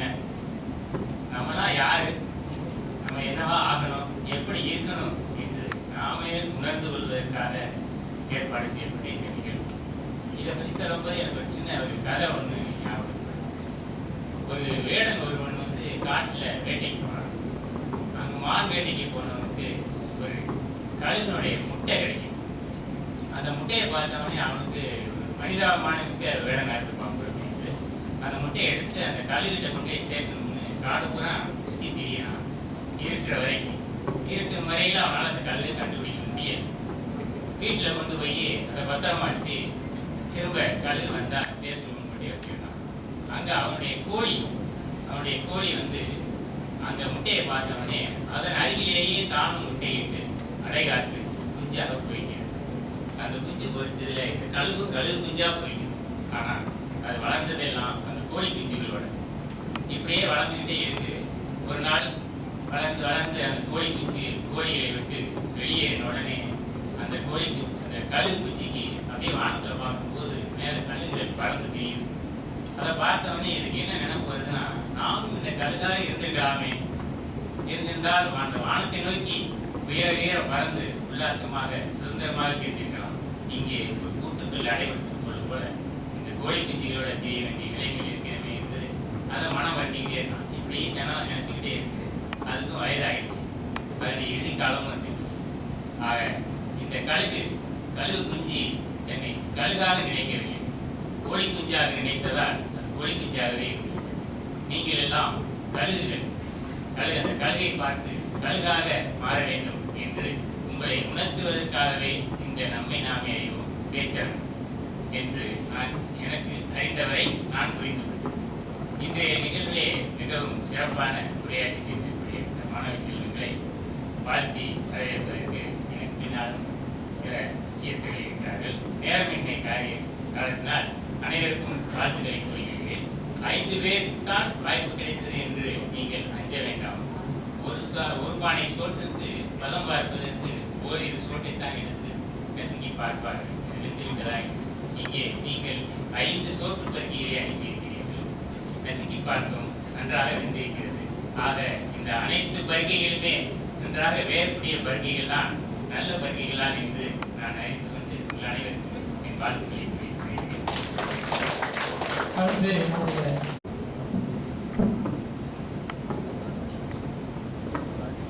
காமராஜர் பொறியியல் தொழில்நுட்ப கல்லூரி ரோட்டரி கிளப் விருதுநகர் திட்டம் நட்பு தமிழோட்டம் மதுரை ஏஞானி அறக்கட்டளை விருதுநகர் ஆகிய அமைப்புகள் எல்லாம் சேர்ந்து நடத்துகின்ற இந்த பேச்சரங்கம், இந்த அமைப்புகள்லாம் சேர்ந்து நடத்தினாலும் அதையெல்லாம் சிறப்பாக்கி இருக்கிறது என்னன்னா நம்ம குழந்தைகள் இதில் பேசியிருக்க 5 குழந்தைகள் நம்மை நாம் அறிவோம் அப்படின்னு குழந்தைகள் இந்த நிகழ்ச்சிக்கு தலைமையாகி நல்ல ஒரு சிறப்பான கருத்துரை சொன்ன ஐயா சதீஷ்குமார் அவர்கள் நம்மளை எல்லாம் வரவேற்ற உடனடி முன்னாள் துணை ஆளுநர் ஐயா தியாகி ஹுசேன், அது மாதிரி இந்த நிகழ்ச்சியிலே கலந்து கொண்டு வாழ்த்துறை நல்கி அமர்ந்திருக்கின்ற அரவிந்த் சகோதரர் வரதராஜன், சதீஷ்குமார், நம்ம ஐயா நம்ம முதல்வர், நம்முடைய கல்லூரியோட முதல்வர் ஐயா செந்தில் அவர்கள், இன்னும் நன்றி சொல்ல இருக்கின்ற நமது தோழர்கள், அது மாதிரி இந்த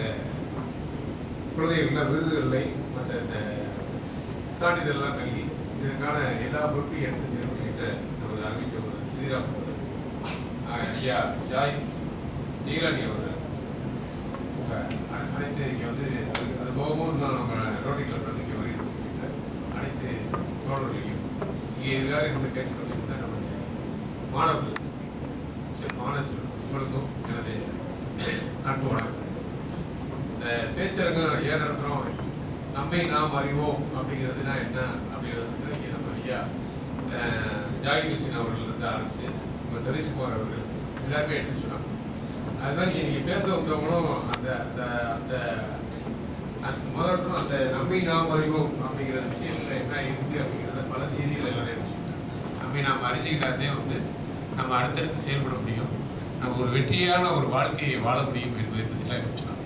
அதோடு சேர்த்து நேர கருகாமையினால ரொம்ப சுருக்கமான ஒரு இதில் வந்து அதோடு சேர்த்து நீங்கள் நம்ம மனசுக்குள்ள வச்சுக்கிற வேண்டியது நம்மை நாம் அறிந்து விட்டு நாம் அதை நம் மனதுக்கு எப்படி சொல்லித்தர வேண்டும் என்று சொன்னால் நம்மால் செய்ய முடியாததை யாராலும் செய்ய முடியாது, நம்மால் முடியாததை யாராலும் செய்ய முடியாது அப்படிங்கிறத நம்ம சொல்லணும். யாராலும் செய்ய முடியாததை நாமால் மட்டுமே செய்ய முடியும் அப்படிங்கிற தன்னம்பிக்கையை வந்து நம்ம மனசுல வச்சுக்கிட்டு முதல்ல நம்ம அறிஞ்சுக்கிறோம்.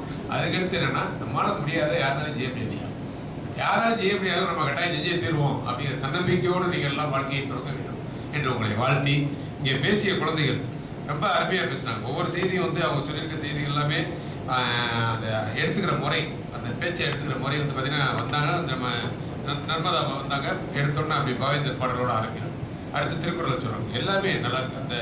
அது மாதிரி திருக்குறளை பற்றி சொல்லவே சொன்னாங்க. அது வந்து உலக பொது முறை அப்படின்னா அதை போய் சொல்லும்போது உலக பொது முறைன்னு சொல்லணும். ஏன்னா மறைங்கிறது வந்து என்னன்னா மறைச்சு வைக்கிறது. இந்த காலத்தில் அப்படி மறைச்சு வச்சுருந்தாங்க, வேதங்கள் சாஸ்திரங்கள் அப்படின்லாம் எல்லாத்தையும் என்ன செஞ்சுருந்தாங்க, மறைச்சு வச்சுருந்தாங்க. நம்மளால அதை மட்டும் இல்லை, கல்வியவே மறைச்சு வச்சுருந்தாங்க. நம்ம தாத்தா பாட்டிலாம் 6வது போய் கேட்டீங்கன்னா எத்தனாவது படிச்சிருக்கீங்கன்னா அவங்க படிக்கிறதுக்கு போயிருக்க மாட்டாங்க. அவங்களுக்கு ஏன் படிக்கல, அவங்களுடைய என்னென்ன வியாபாரம் பண்ணியிருப்பாங்க, பொற்கொள்ளராக இருந்து நகை செஞ்சுருப்பாங்க, விவசாயம் பண்ணியிருப்பாங்க, தச்சு வேலை பார்த்துருப்பாங்க, என்னென்ன வேலை உடை தைக்கிற வேலை பார்த்துருப்பாங்க, அப்படி எல்லா வேலையும் பார்த்துருப்பாங்க. அந்த வேலை பார்க்குறதுக்கு அவங்களுக்கு ஒரு அறிவு இருந்தானே ஆகணும்.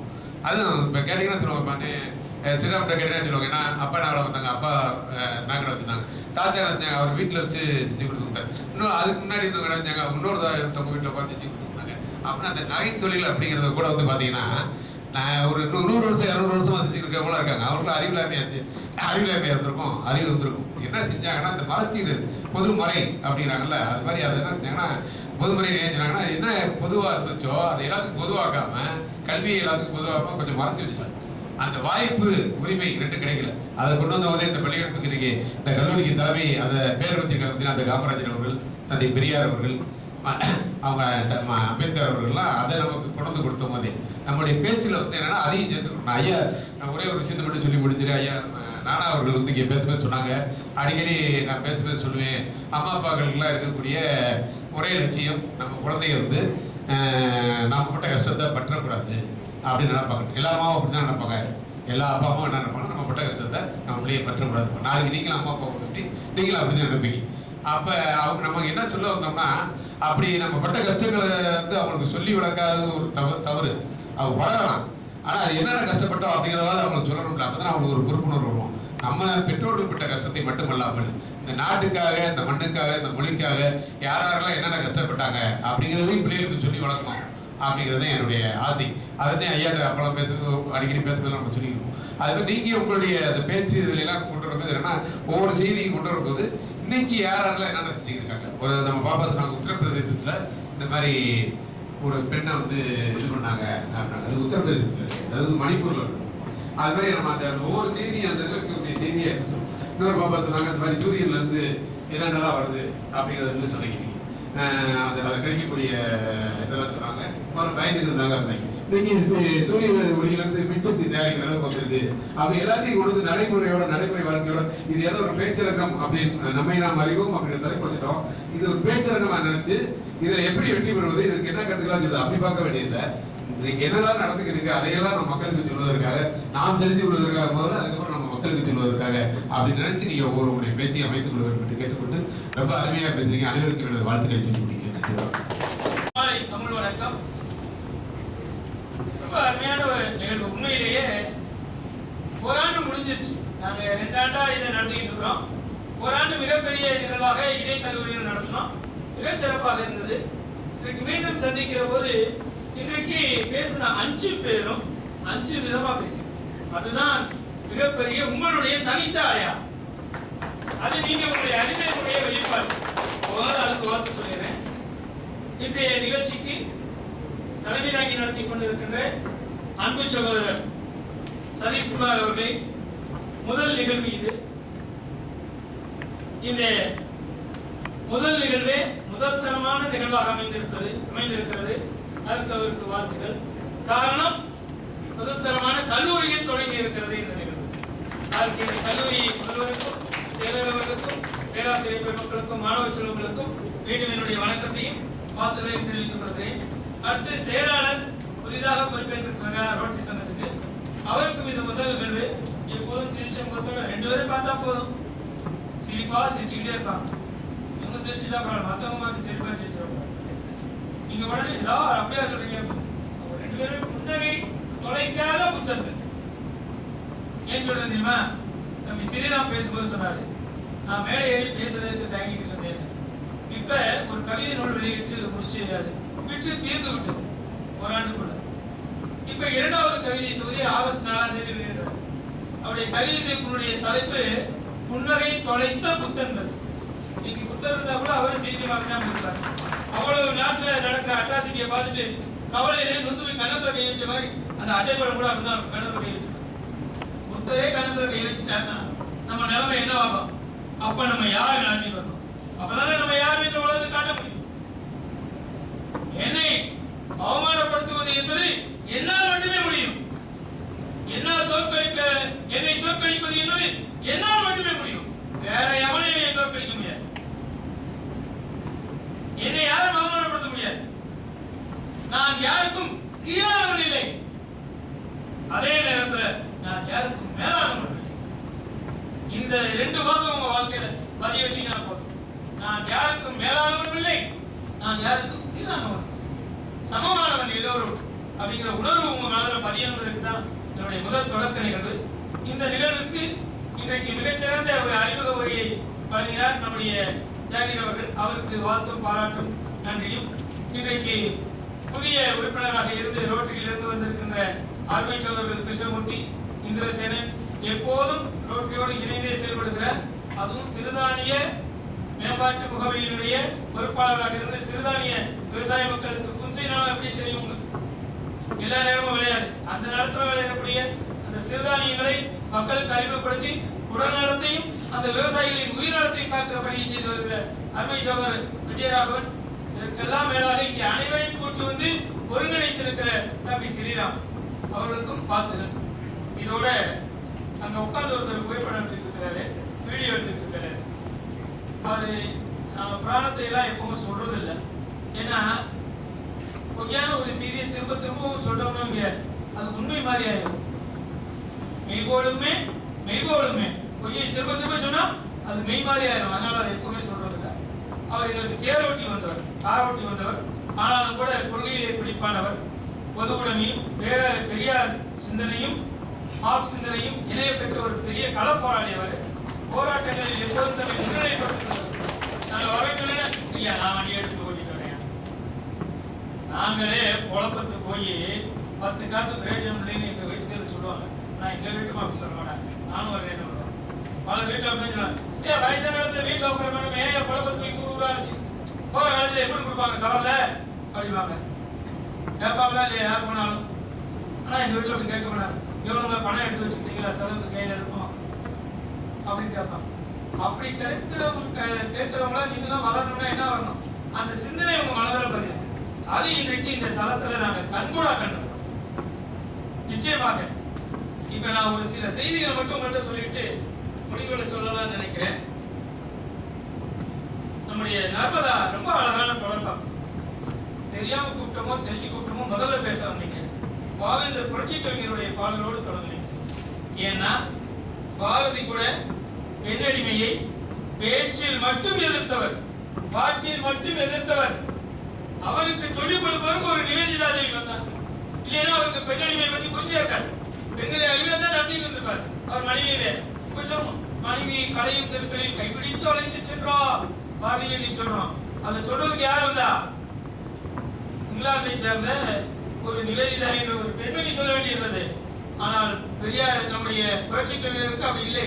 குறைவாக சொன்னாரு, பெண்ணடிமை தீரும் மட்டும் பேசும் இந்த திருநாட்டில் மண்ணடிமை தீர்வன் முயல் கொம்புட்டனர். கோயில் கனிகளை கொங்கு முளைக்க, கோயிலுக்கு கொங்கு முளைச்சா அவனுக்கு சந்திரனுக்கு போல அப்படின்னாரு. ஏன் வீட்டுல நீ உன் மனைவிய, உங்க அம்மாவை, உன் தங்கச்சிய, உங்க அக்காவை, உன் பிள்ளைய அடிமையா வச்சுக்கிட்டு சுதந்திரத்தை பேச வந்துட்டா போடா பக்கத்தோட. எவ்வளவு உள்ளத்தை வச்சு 2 வரைக்கும் சொல்லிட்டு போயிட்டாரு. பெண்ணடிமை தீரும் மட்டும் பேசுகின்ற திருநாட்டில் மண்ணடிமை தீர்தல் முயற்கும் சொன்னாரு. ஏன் இந்த இடத்துல உங்களுக்கு பெருமையாக சொல்றேன் தெரியுமா? எனக்கு தெரிஞ்சு இன்றைக்கு இந்த பொறியியல் படித்து விட்டு எந்த தொழிலுமே வேலை பார்க்கிறவங்களா இருந்தாலும் என்னுடைய மாணவர்கள் நிறைய பேர் இருக்கிறாங்க. அவங்க குடும்பம் நடத்துகிற பாமை பார்க்கிறேன். மனைவிக்கு காஃபி போட்டு கொடுக்குறாங்க, மனைவிக்கு கூடமான அடுப்படியில இருந்து வேலை செய்யறாங்க, துணி துவைச்சு கொடுக்குறாங்க, அவங்களும் இவங்களுக்கு எல்லாரும் உதவி செய்யறாங்க. இருவரும் ஆண் பெண் உயர்வு தாழ்வு என்று பார்க்காமல் பாலின சமத்துவம் பெறுபவர்களாக இருக்கிறார்கள். அது முக்கியமா யாருக்கு தெரியுமா? பொறியியல் படிச்ச மாணவர். மருத்துவர்கள் வீட்டில் அப்படி பார்க்க முடியாது. பொறியியல் படிச்சுட்டு வேலைக்கு போயிருக்காங்களே, அவங்க வீட்டுல எல்லாரும் எல்லா வேலையும் செய்யறாங்க. ஆண் செய்கிற வேலை பெண் செய்கிற வேலை இன்னைக்கு இல்ல. உங்க வீட்டுல கூட அப்பா அம்மா சொல்லுவாங்க, ஏய் அன்னைக்கு சாப்பிட்டு தட்டை வச்சுட்டு எடுத்து கழுவி தங்கச்சி உடனே சொல்லுவாங்க. நீ கேட்பேன், ஏன் அவங்க சாப்பிட்டு அவங்க கழுவ மாட்டாங்க, அவன் ஆம்பளை பிள்ளைங்க. அப்படி சொல்லுகிற கொடுமை மாறணும். அது யார்கிட்ட இருந்து வருது? அம்மாட்ட இருந்து வருது. அம்மாவை மாற்ற வேண்டியது நீங்க. நாளைக்கு நீங்க அம்மாவானாலும் மாறி இருக்க வேண்டியது. அப்பதானே நீங்களே பெண்ணை மதிக்கணுமா இல்லையா? அதுக்காக தான் சொல்றேன். அதை ரொம்ப அழகா வாரித பாடலோடு தொடர்ந்தீங்க. அதுக்கு அடுத்து ஒரு செய்தி சொன்னீங்க. நீங்க நம்பிக்கைங்கிறது எப்படி வரும்னு, எவ்வளவு துன்பம் வந்தாலும் அழகா சொன்னீங்க. மயக்கமா தயக்கமா மனதிலே கலப்பமா, கலக்கமா குழப்பமான ஒரு பாடல் இருக்கு, திரைப்பட பாடல். தயக்கமா மயக்கமா மனதிலே கலக்கமா. அந்த பாடலை கேட்டு சென்னை கடலிலே விழுந்து தற்கொலை செய்து கொள்ள சென்ற வாலி என்ற ஒரு கவிஞன் மீண்டும் இருந்து வந்தான். தனக்கு வாழ்க்கையில் தோத்து போற நேரத்தில் அதை நினைவூட்டுகிற மாதிரி உங்களுடைய பேச்சு இருந்தது. யதார்த்தத்தை ரொம்ப அழகா சொன்னீங்க.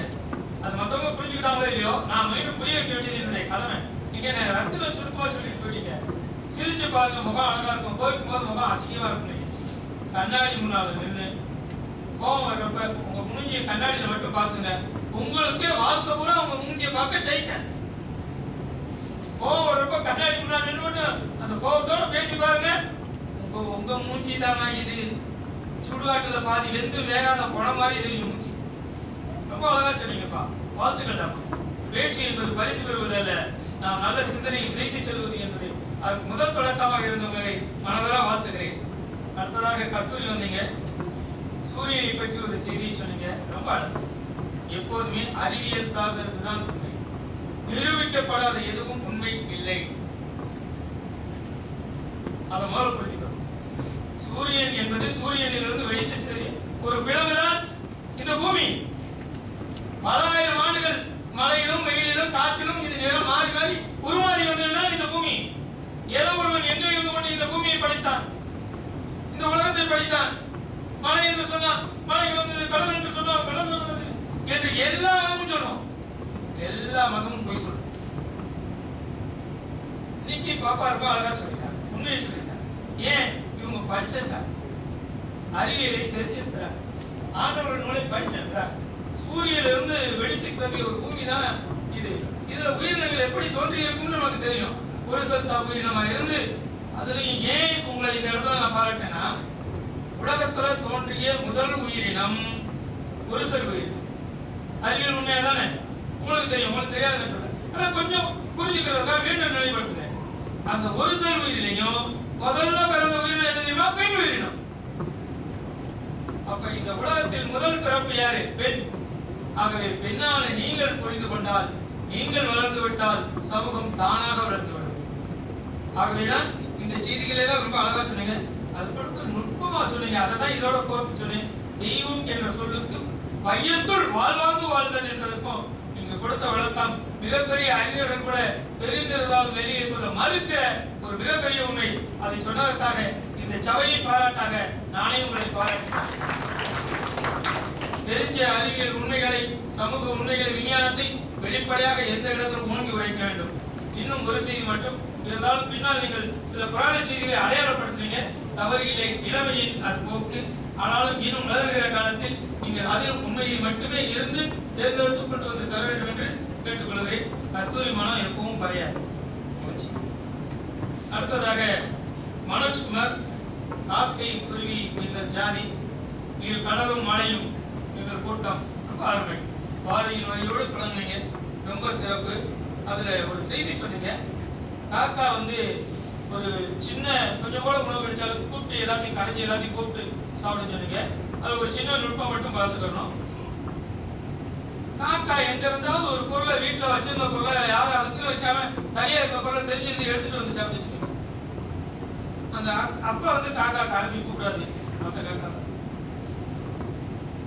நீங்க என்ன பண்ணுவீங்க? மனுஷன் என்ன பண்ணான்னா உழைச்ச காசை தம்பிக்கோ தங்கச்சி வீட்டுக்கோ அல்லது சித்தப்பா வீட்டுக்கோ சித்தப்பா பையனுக்கோ யாருக்கும் கொடுக்க மாட்டான். ஊசியில ஒண்ணு வருதுன்னு, இங்கடா நீ ஒண்ணு வச்சுக்கோ, இந்தாமா நீ ஒண்ணு வச்சுக்கோமா. இல்ல யாராவது ஒருத்தன் இவனுக்கு கொடுத்துட்டா நிறைய நீ வாடா கொடுக்குறேன் அப்படி வாங்கிட்டு வருவேன்.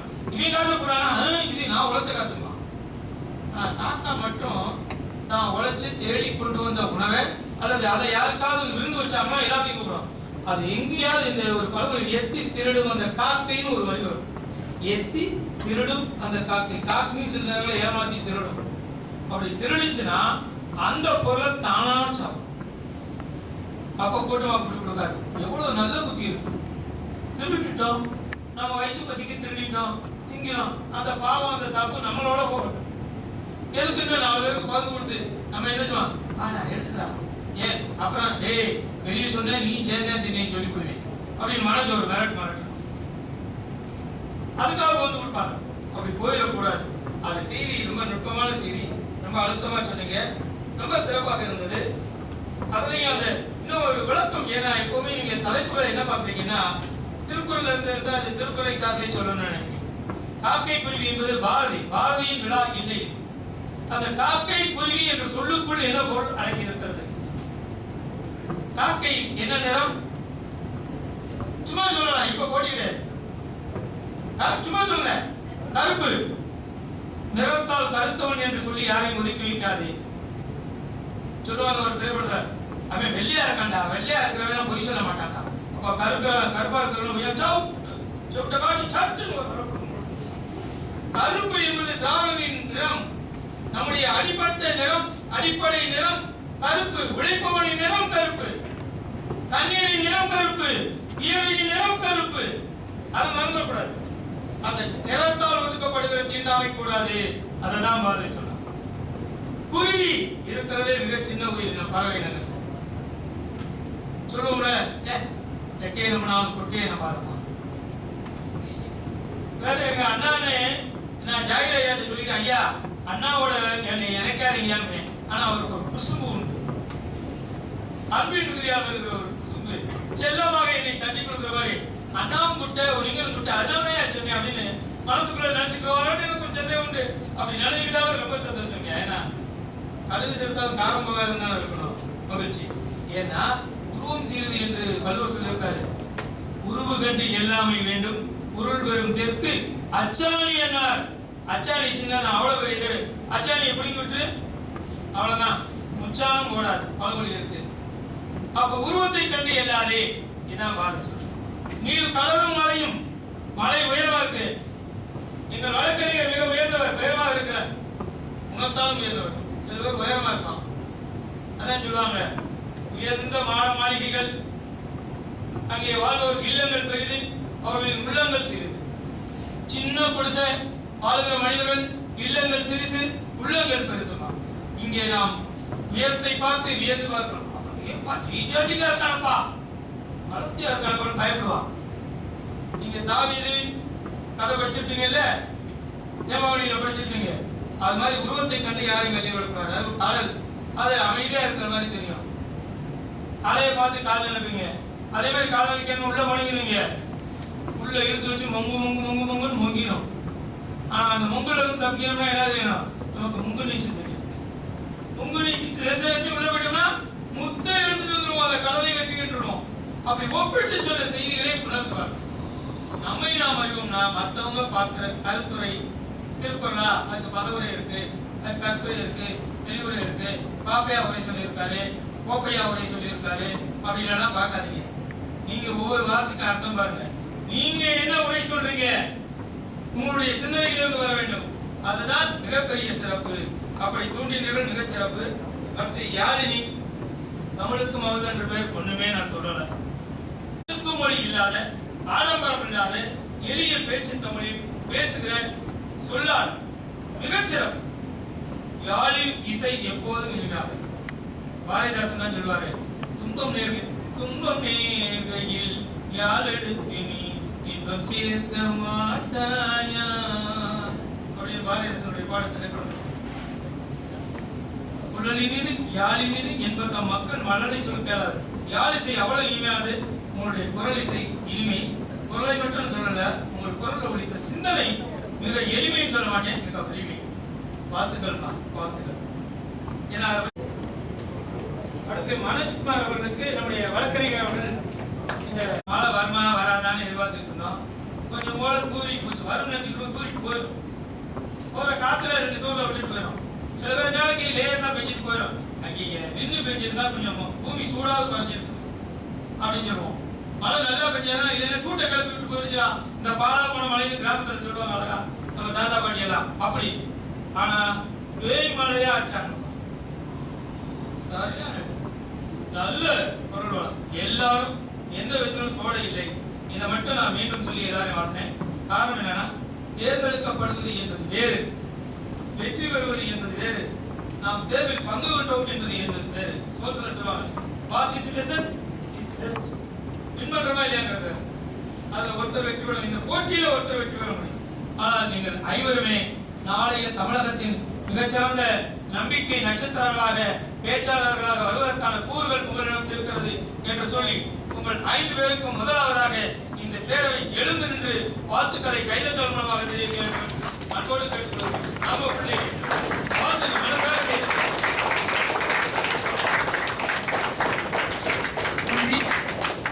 பாராட்டினா, அடுத்தவங்களை பாராட்டினா நமக்கும் சந்தோஷமா இருக்கும், அவங்களுக்கும் சந்தோஷமா இருக்கும். அடுத்தவங்களை குறை சொன்னா நமக்கும் கஷ்டமா இருக்கும், கேட்கிறவங்களுக்கும் கஷ்டமா இருக்கும். நன்றி. இந்த பேரவைக்கு தலைதாங்க வழக்கத்தை சொல்லிக் கொண்டு இறுதியாக நீங்க எல்லாம் கூட நில்லுங்க. நீங்க நில்லுங்க. நான் தெரியணுங்களா?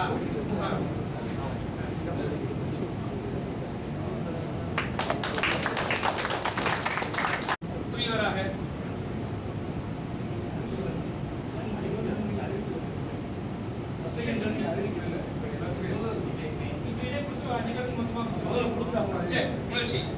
அடுத்ததாக கஸ்தூரி வாங்கம்மா. வாங்க, இன்னும் சேர்ந்த ஐயா வந்து கூட வந்து இணைந்து கொடுங்க. வாங்க, புதியவர்கள் வருகை தான் வேணும். பழைய கழிதலும் புதிய போகுதல் தேவன் நான் சேவன் இந்த மாதிரி இருந்துச்சு. பரவாயில்ல, தேவனோட சேவன் தான் நல்லா. ஒரு வேகமா வரணுங்கய்யா, நேரம் இல்லை. குழந்தைகளுக்கு பஸ் ரெடி ஆயிரும். டிரைவர் அங்க இருந்து ஆறு அடிப்பார்.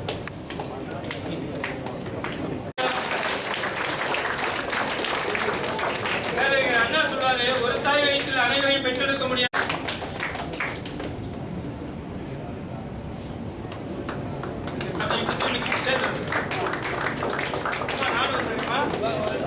பிள்ளைகளுக்கு பின்னாடி கொடுக்கும்போது நாம கூட நிற்கிறோம். வாங்க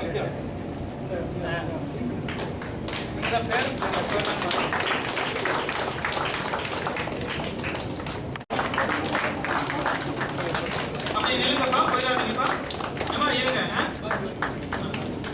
புகைப்படம் எடுத்துட்டு இந்த மட்டும் எடுத்துட்டு அப்படியே போட்டுருக்கீங்க பாத்தீங்களா? அதான் கரெக்ட்.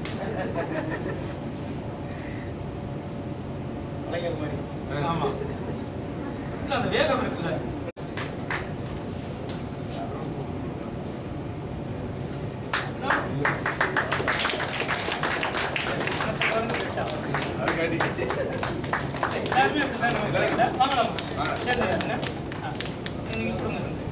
உள்ள வாங்க அம்மா, உள்ள வாங்க நண்பர்களே, நீங்களும் வாங்க.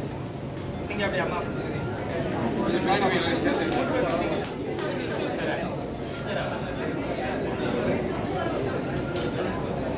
மேடம், ஒரே ஒரு நிமிடம் வாங்க.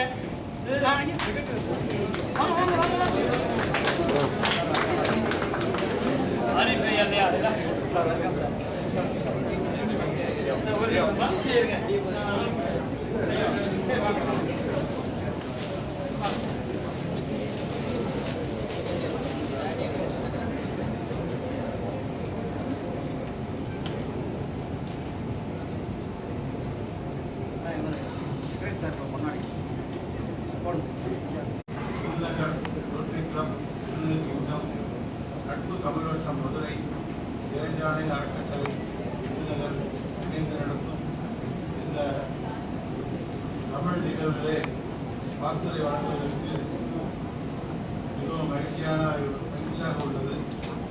அதற்காக இந்த நிகழ்வினை தலைமை தாங்கி ஏற்படுத்தி நடத்தி கொண்டிருக்கும் சதீஷ்குமார் அவர்களுக்கும் செயலாளர் ஜெயராணி அவர்களுக்கும் இந்த நிகழ்ச்சியை நடத்தி கொண்டிருக்கும் நிகழ்ச்சியுடைய முதன்மையானவர் ஸ்ரீராம் அவர்களுக்கும் மற்றும் இந்த நிகழ்ச்சியிலே கலந்து கொண்டு இந்த நிகழ்ச்சியை ஒரு பெரிய மாபெரும் நிகழ்ச்சியாக இதெல்லாம் காண்பதற்காக பெரும் பேரரசர் வந்திருக்கிறார். தமிழ் பேரரசர்கிட்ட சொல்ல வேண்டும். ஏனென்றால் தமிழை பற்றி பேசுவது என்றால் அதுவும் நம்முடைய உரிமை. தாய்மொழி தமிழிலே நாம் எல்லாம் பேசுவது என்பது ஆனந்தமான ஒன்று. ஆனால் நாம் இங்கே கற்க வந்திருப்பது ஆங்கில கல்வி.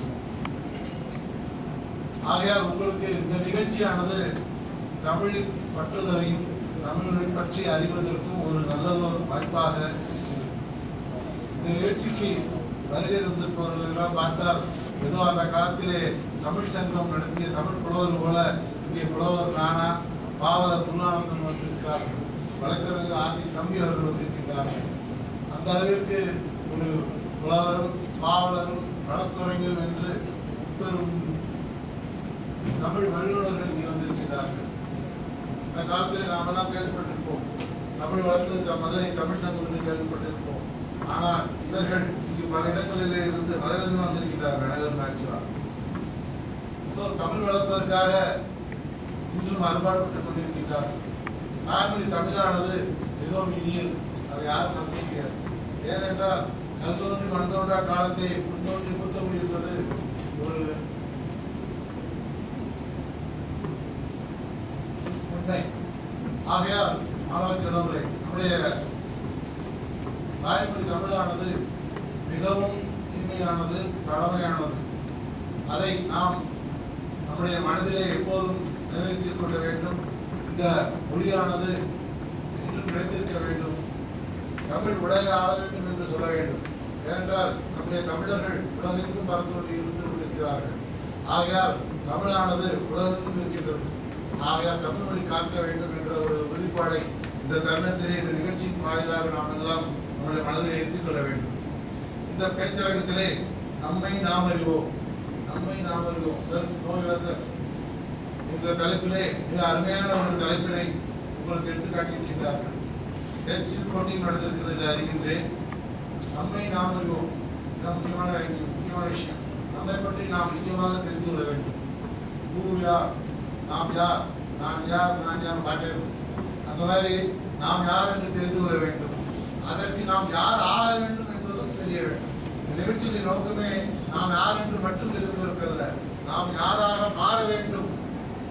இன்னைக்கு நான் இந்த நிலைமையில இருக்கேன், அடுத்த எந்த நிலைமைக்கு போறேன் அப்படிங்கிறத எடுத்துக்காட்டுவதற்காகத்தான் இந்த நிகழ்ச்சியை ஏற்பாடு செய்திருக்கிறார்கள். நம்மை நாம் என்பது. ஆகிய மாணவ செல்வங்களே, அதாவது நமக்கு இது கல்லூரி பருவம், அறிவை பெருக்கிக் கொள்வதற்கான நல்ல ஒரு வாய்ப்பு. நாம் இந்த கல்லூரி படிப்பை முடித்த பிறகு நாம் எந்த பணியில் அமையப் போகிறோம், எந்த தொழில்துறையை இயங்கப் போகிறோம் என்ற ஒரு மாபெரும் கேள்விக்கு வழிகாட்டுவதற்காகவும் உங்களுக்கு அதற்கு உறுதுணையாக உங்களுடைய அறிவாற்றலை மேம்படுத்துவதற்காகத்தான் இந்த கல்லூரி படிப்பானது அமைந்திருக்கின்றது. ஆகையால் இந்த நம்மை நாம் அறிவோம் நிகழ்ச்சி மூலமாக நிச்சயமாக உங்களுக்கு ஒரு நல்லதோர் உந்துதல் உங்கள் மனதிலே நிச்சயமாக ஏற்பட்டிருக்கும். இதை நல்லதொரு வாய்ப்பாக உங்கள் மனதில் இருத்துக் கொள்ள வேண்டும். ஏனென்றால் தொடர்ந்து இந்த மாதிரி நிகழ்ச்சிகள் நடைபெறுவது நமக்கே ரீசார்ஜ் பண்ணிக்கிறோம். நாம் என்ன செய்யணும், நம்முடைய கடமை என்ன, நம்முடைய என்ன, எப்படி பணியாற்ற வேண்டும், எப்படி படிக்க வேண்டும். ஏன்னா இன்னைக்கு உங்களுடைய வேலை கல்வி பணி தான். படிக்கிறது என்ன படிக்க போறீங்க, எந்த அளவுக்கு ஆழமாக படிக்க போகின்றீர்கள். ஏனென்றால் நீங்கள் எல்லாம் இருப்பது தொழிற்கல்வி. தொழிற்கல்வி என்பது தொழில்நுட்பம் என்பது இந்த உலகே ஆண்டு கொண்டிருக்கின்றது. உலகே ஆளக்கூடிய ஒரு கல்வியை நீங்கள் கற்பதற்காக வந்திருக்கின்றீர்கள். ஆகையால் இந்த உலகத்திலே நீங்கள் பிரதிபலிக்கப் போகின்றீர்கள். உங்களுடைய அறிவாற்றலானது இந்த உலகத்தில் உள்ள அனைத்து மக்களுக்கும் நிச்சயமாக பயன்படும் வகையிலே உங்களுடைய அறிவாற்றல் பயன்பட வேண்டும். அதற்காக நம்மை தகுதிப்படுத்துவதற்காகத்தான் இந்த கல்லூரியிலே நாம் நம்முடைய இந்த பிஇ என்ற ஒரு படிப்பினை நாம் கற்றுக்கொண்டிருக்கின்றோம். இந்த நேரத்திலே எங்களுடைய மாணவர்களுக்கு, ஏனென்றால் நாங்கள் எல்லா நிகழ்ச்சியுமே ஆங்கிலத்தில் தான் நடத்துவோம். ஏனென்றால் இங்கிலீஷ் ஸ்பீக்கிங் காலேஜ் நானே சொல்லி பயங்கிட்டேன். ஏன்னா ஃபர்ஸ்ட் இயர் பையன்கள் வந்து பார்த்தீங்கன்னா பையங்களோ பொண்ணுங்களோ அவங்க தமிழ் மீடியத்தில் படிச்சிருந்தவங்களும் இருப்பாங்க. ஸோ தேர்வி அவங்களுக்கு கஷ்டமாக இருக்கும். இது ஆங்கிலத்தில் படிப்பது கஷ்டமாக தான் இருக்கும். ஏன்னா நானே தமிழ் மீடியத்தில் படித்து இங்கிலீஷ் மீடியம் தான் போனேன். போய் காலேஜில் போய் பார்த்தா ஒன்றும் புரிய மாட்டேங்குது. எல்லாம் ஆங்கிலத்தில் கடற்கரை பேசுனாங்க, ஒன்றும் புரியலை. ஆகையால் அந்த பிரச்சனை வந்து நிச்சயமாக முதலாண்டு மாணவர்களுக்கு நிச்சயமாக இருக்கும். அதை தகர்த்தெறிய வேண்டும் என்பது எங்களுடைய விருப்பம். ஆனால் தமிழ் என்பது நம்ம தாய்மொழி என்பதால், நமக்கு வளர்த்து மொழியாக இருப்பதால் இதை நாம் நிச்சயமாக அறிந்து கொள்ள வேண்டும், தெரிந்து கொள்ள வேண்டும், மற்றவர்களுக்கு பயிற்றுவிக்க வேண்டும் என்பதை நாம் உணர வேண்டும். ஸோ நம்மை நாம் அறிவோம். நிச்சயமாக நீங்கள் எல்லாம் நீங்கள் யார் என்பதை நீங்கள் உணர்ந்திருப்பீர்கள். அதற்காக மாணவர்களுடைய ஒரு எழுச்சியை ஏற்படுத்துவதற்காக வருகை தந்துள்ள புலவர், பாவலர், வழக்குரைஞர் மனமார்ந்த கல்லூரி சார்பாக மனமார்ந்த நன்றியை தெரிவித்துக் கொள்கின்றேன். இந்த நிகழ்ச்சிக்கு ஏற்பாடு செய்த சதீஷ்குமார், ஜிரானி அண்ட் ஸ்ரீராம் ஒவ்வொருவருக்கும் எங்களுடைய நன்றியை தெரிவித்துக் கொள்கின்றேன். நிகழ்ச்சிக்கு நம்முடைய நண்பர் ஜாகிர் ஹுசேன் வந்திருக்கின்றார், முன்னாள் தலைவர் வரலாறு வந்திருக்கின்றார்கள், வந்திருக்கின்றார்கள். அனைவருக்கும் இந்த நேரத்திலே என்னுடைய நன்றிகளையும் பாராட்டுதல்களையும் தெரிவித்துக் கொண்டு இந்த நட்பு தமிழகத்தினுடைய நட்பு தொடர வேண்டும். தோற்றுகின்ற பெருமிழ் சிங்கம் என்னுடைய கல்லூரிக்கு அடிக்கடி வந்து என்னுடைய மாணவ செல்வங்களுக்கு தமிழ் உணர்வு என்ன என்பதை உணர்த்தி கொண்டே இருக்க வேண்டும் என்ற வேண்டுகோளை இந்த நேரத்தில் வைத்துக் கொண்டு விடைபெறுகிறேன். நன்றி, வணக்கம். வணக்கம். இந்நிகழ்ச்சி நடத்துவதற்கு அனுமதி அளித்த கல்லூரியின் செயலாளர் வி.கே. தர்மராஜன் அவர்களுக்கும், கல்லூரியின் முதல்வர் டாக்டர் எஸ். செந்தில் அவர்களுக்கும் முதற்கண் என் நன்றியை தெரிவித்துக் கொள்கிறேன். இந்நிகழ்ச்சியை நடுவர்களாக இருந்து சிறந்த முறையில் நடத்தி கொடுத்த மதுரை நட்பு தமிழ் வட்டம் தலைவர் புலவர் நானா அவர்களுக்கும், வழக்குரைஞர் ஆசிக் தம்பி அவர்களுக்கும், கவிஞர் கஷோரா அவர்களுக்கும், பாவலர் சூபா முருகானந்தம் அவர்களுக்கும் மனமார்ந்த நன்றிகளை தெரிவித்துக் கொள்கிறேன். மேலும் நிகழ்ச்சியை தலைமை ஏற்று நடத்திய எங்கள் சங்கத்தின் தலைவர் சதீஷ்குமார் அவர்களுக்கும் மற்றும் விருந்தினர் ரோட்டரி கிங்டம் சங்கத்தின் அனைத்து உறுப்பினர்களுக்கும் மனமார்ந்த நன்றிகளை தெரிவித்துக் கொள்கிறேன். இந்த பேச்சரங்கம் நம்மை நாம் அறிவோம் நிகழ்ச்சியை எடுத்து நடத்தும் ஜெயஜானகி அறக்கட்டளை தலைவர் திரு ஸ்ரீராம் அவர்களுக்கும் மனமார்ந்த நன்றிகளை தெரிவித்துக் கொள்கிறேன். இந்நிகழ்ச்சியை ஏற்பாடு செய்து கொடுத்த கல்லூரி பேராசிரியை ரூனா அவர்களுக்கும் மனமார்ந்த நன்றியை தெரிவித்துக் கொள்கிறேன். இறுதியாக சிறந்த முறையில் கருத்தை பதிவு செய்த மாணவ மாணவிகளுக்கும் மற்றும் அமைதியாக அமர்ந்து கருத்துக்களை கேட்ட மாணவ மாணவிகளுக்கும் மனமார்ந்த நன்றிகளை தெரிவித்துக் கொள்கிறேன். நன்றி. நேர்கொண்ட பார்வை தானாக இருந்தேன். நீங்க நிமிர்ந்து உட்கார்ந்தாலே நிமிர்ந்து நிச்சயம் வந்துடும். நேர்கொண்ட பார்வை இருக்கும். ஏன்னா யாரை பார்த்தாலும் கண்ணை பார்த்து பேச வேண்டும்.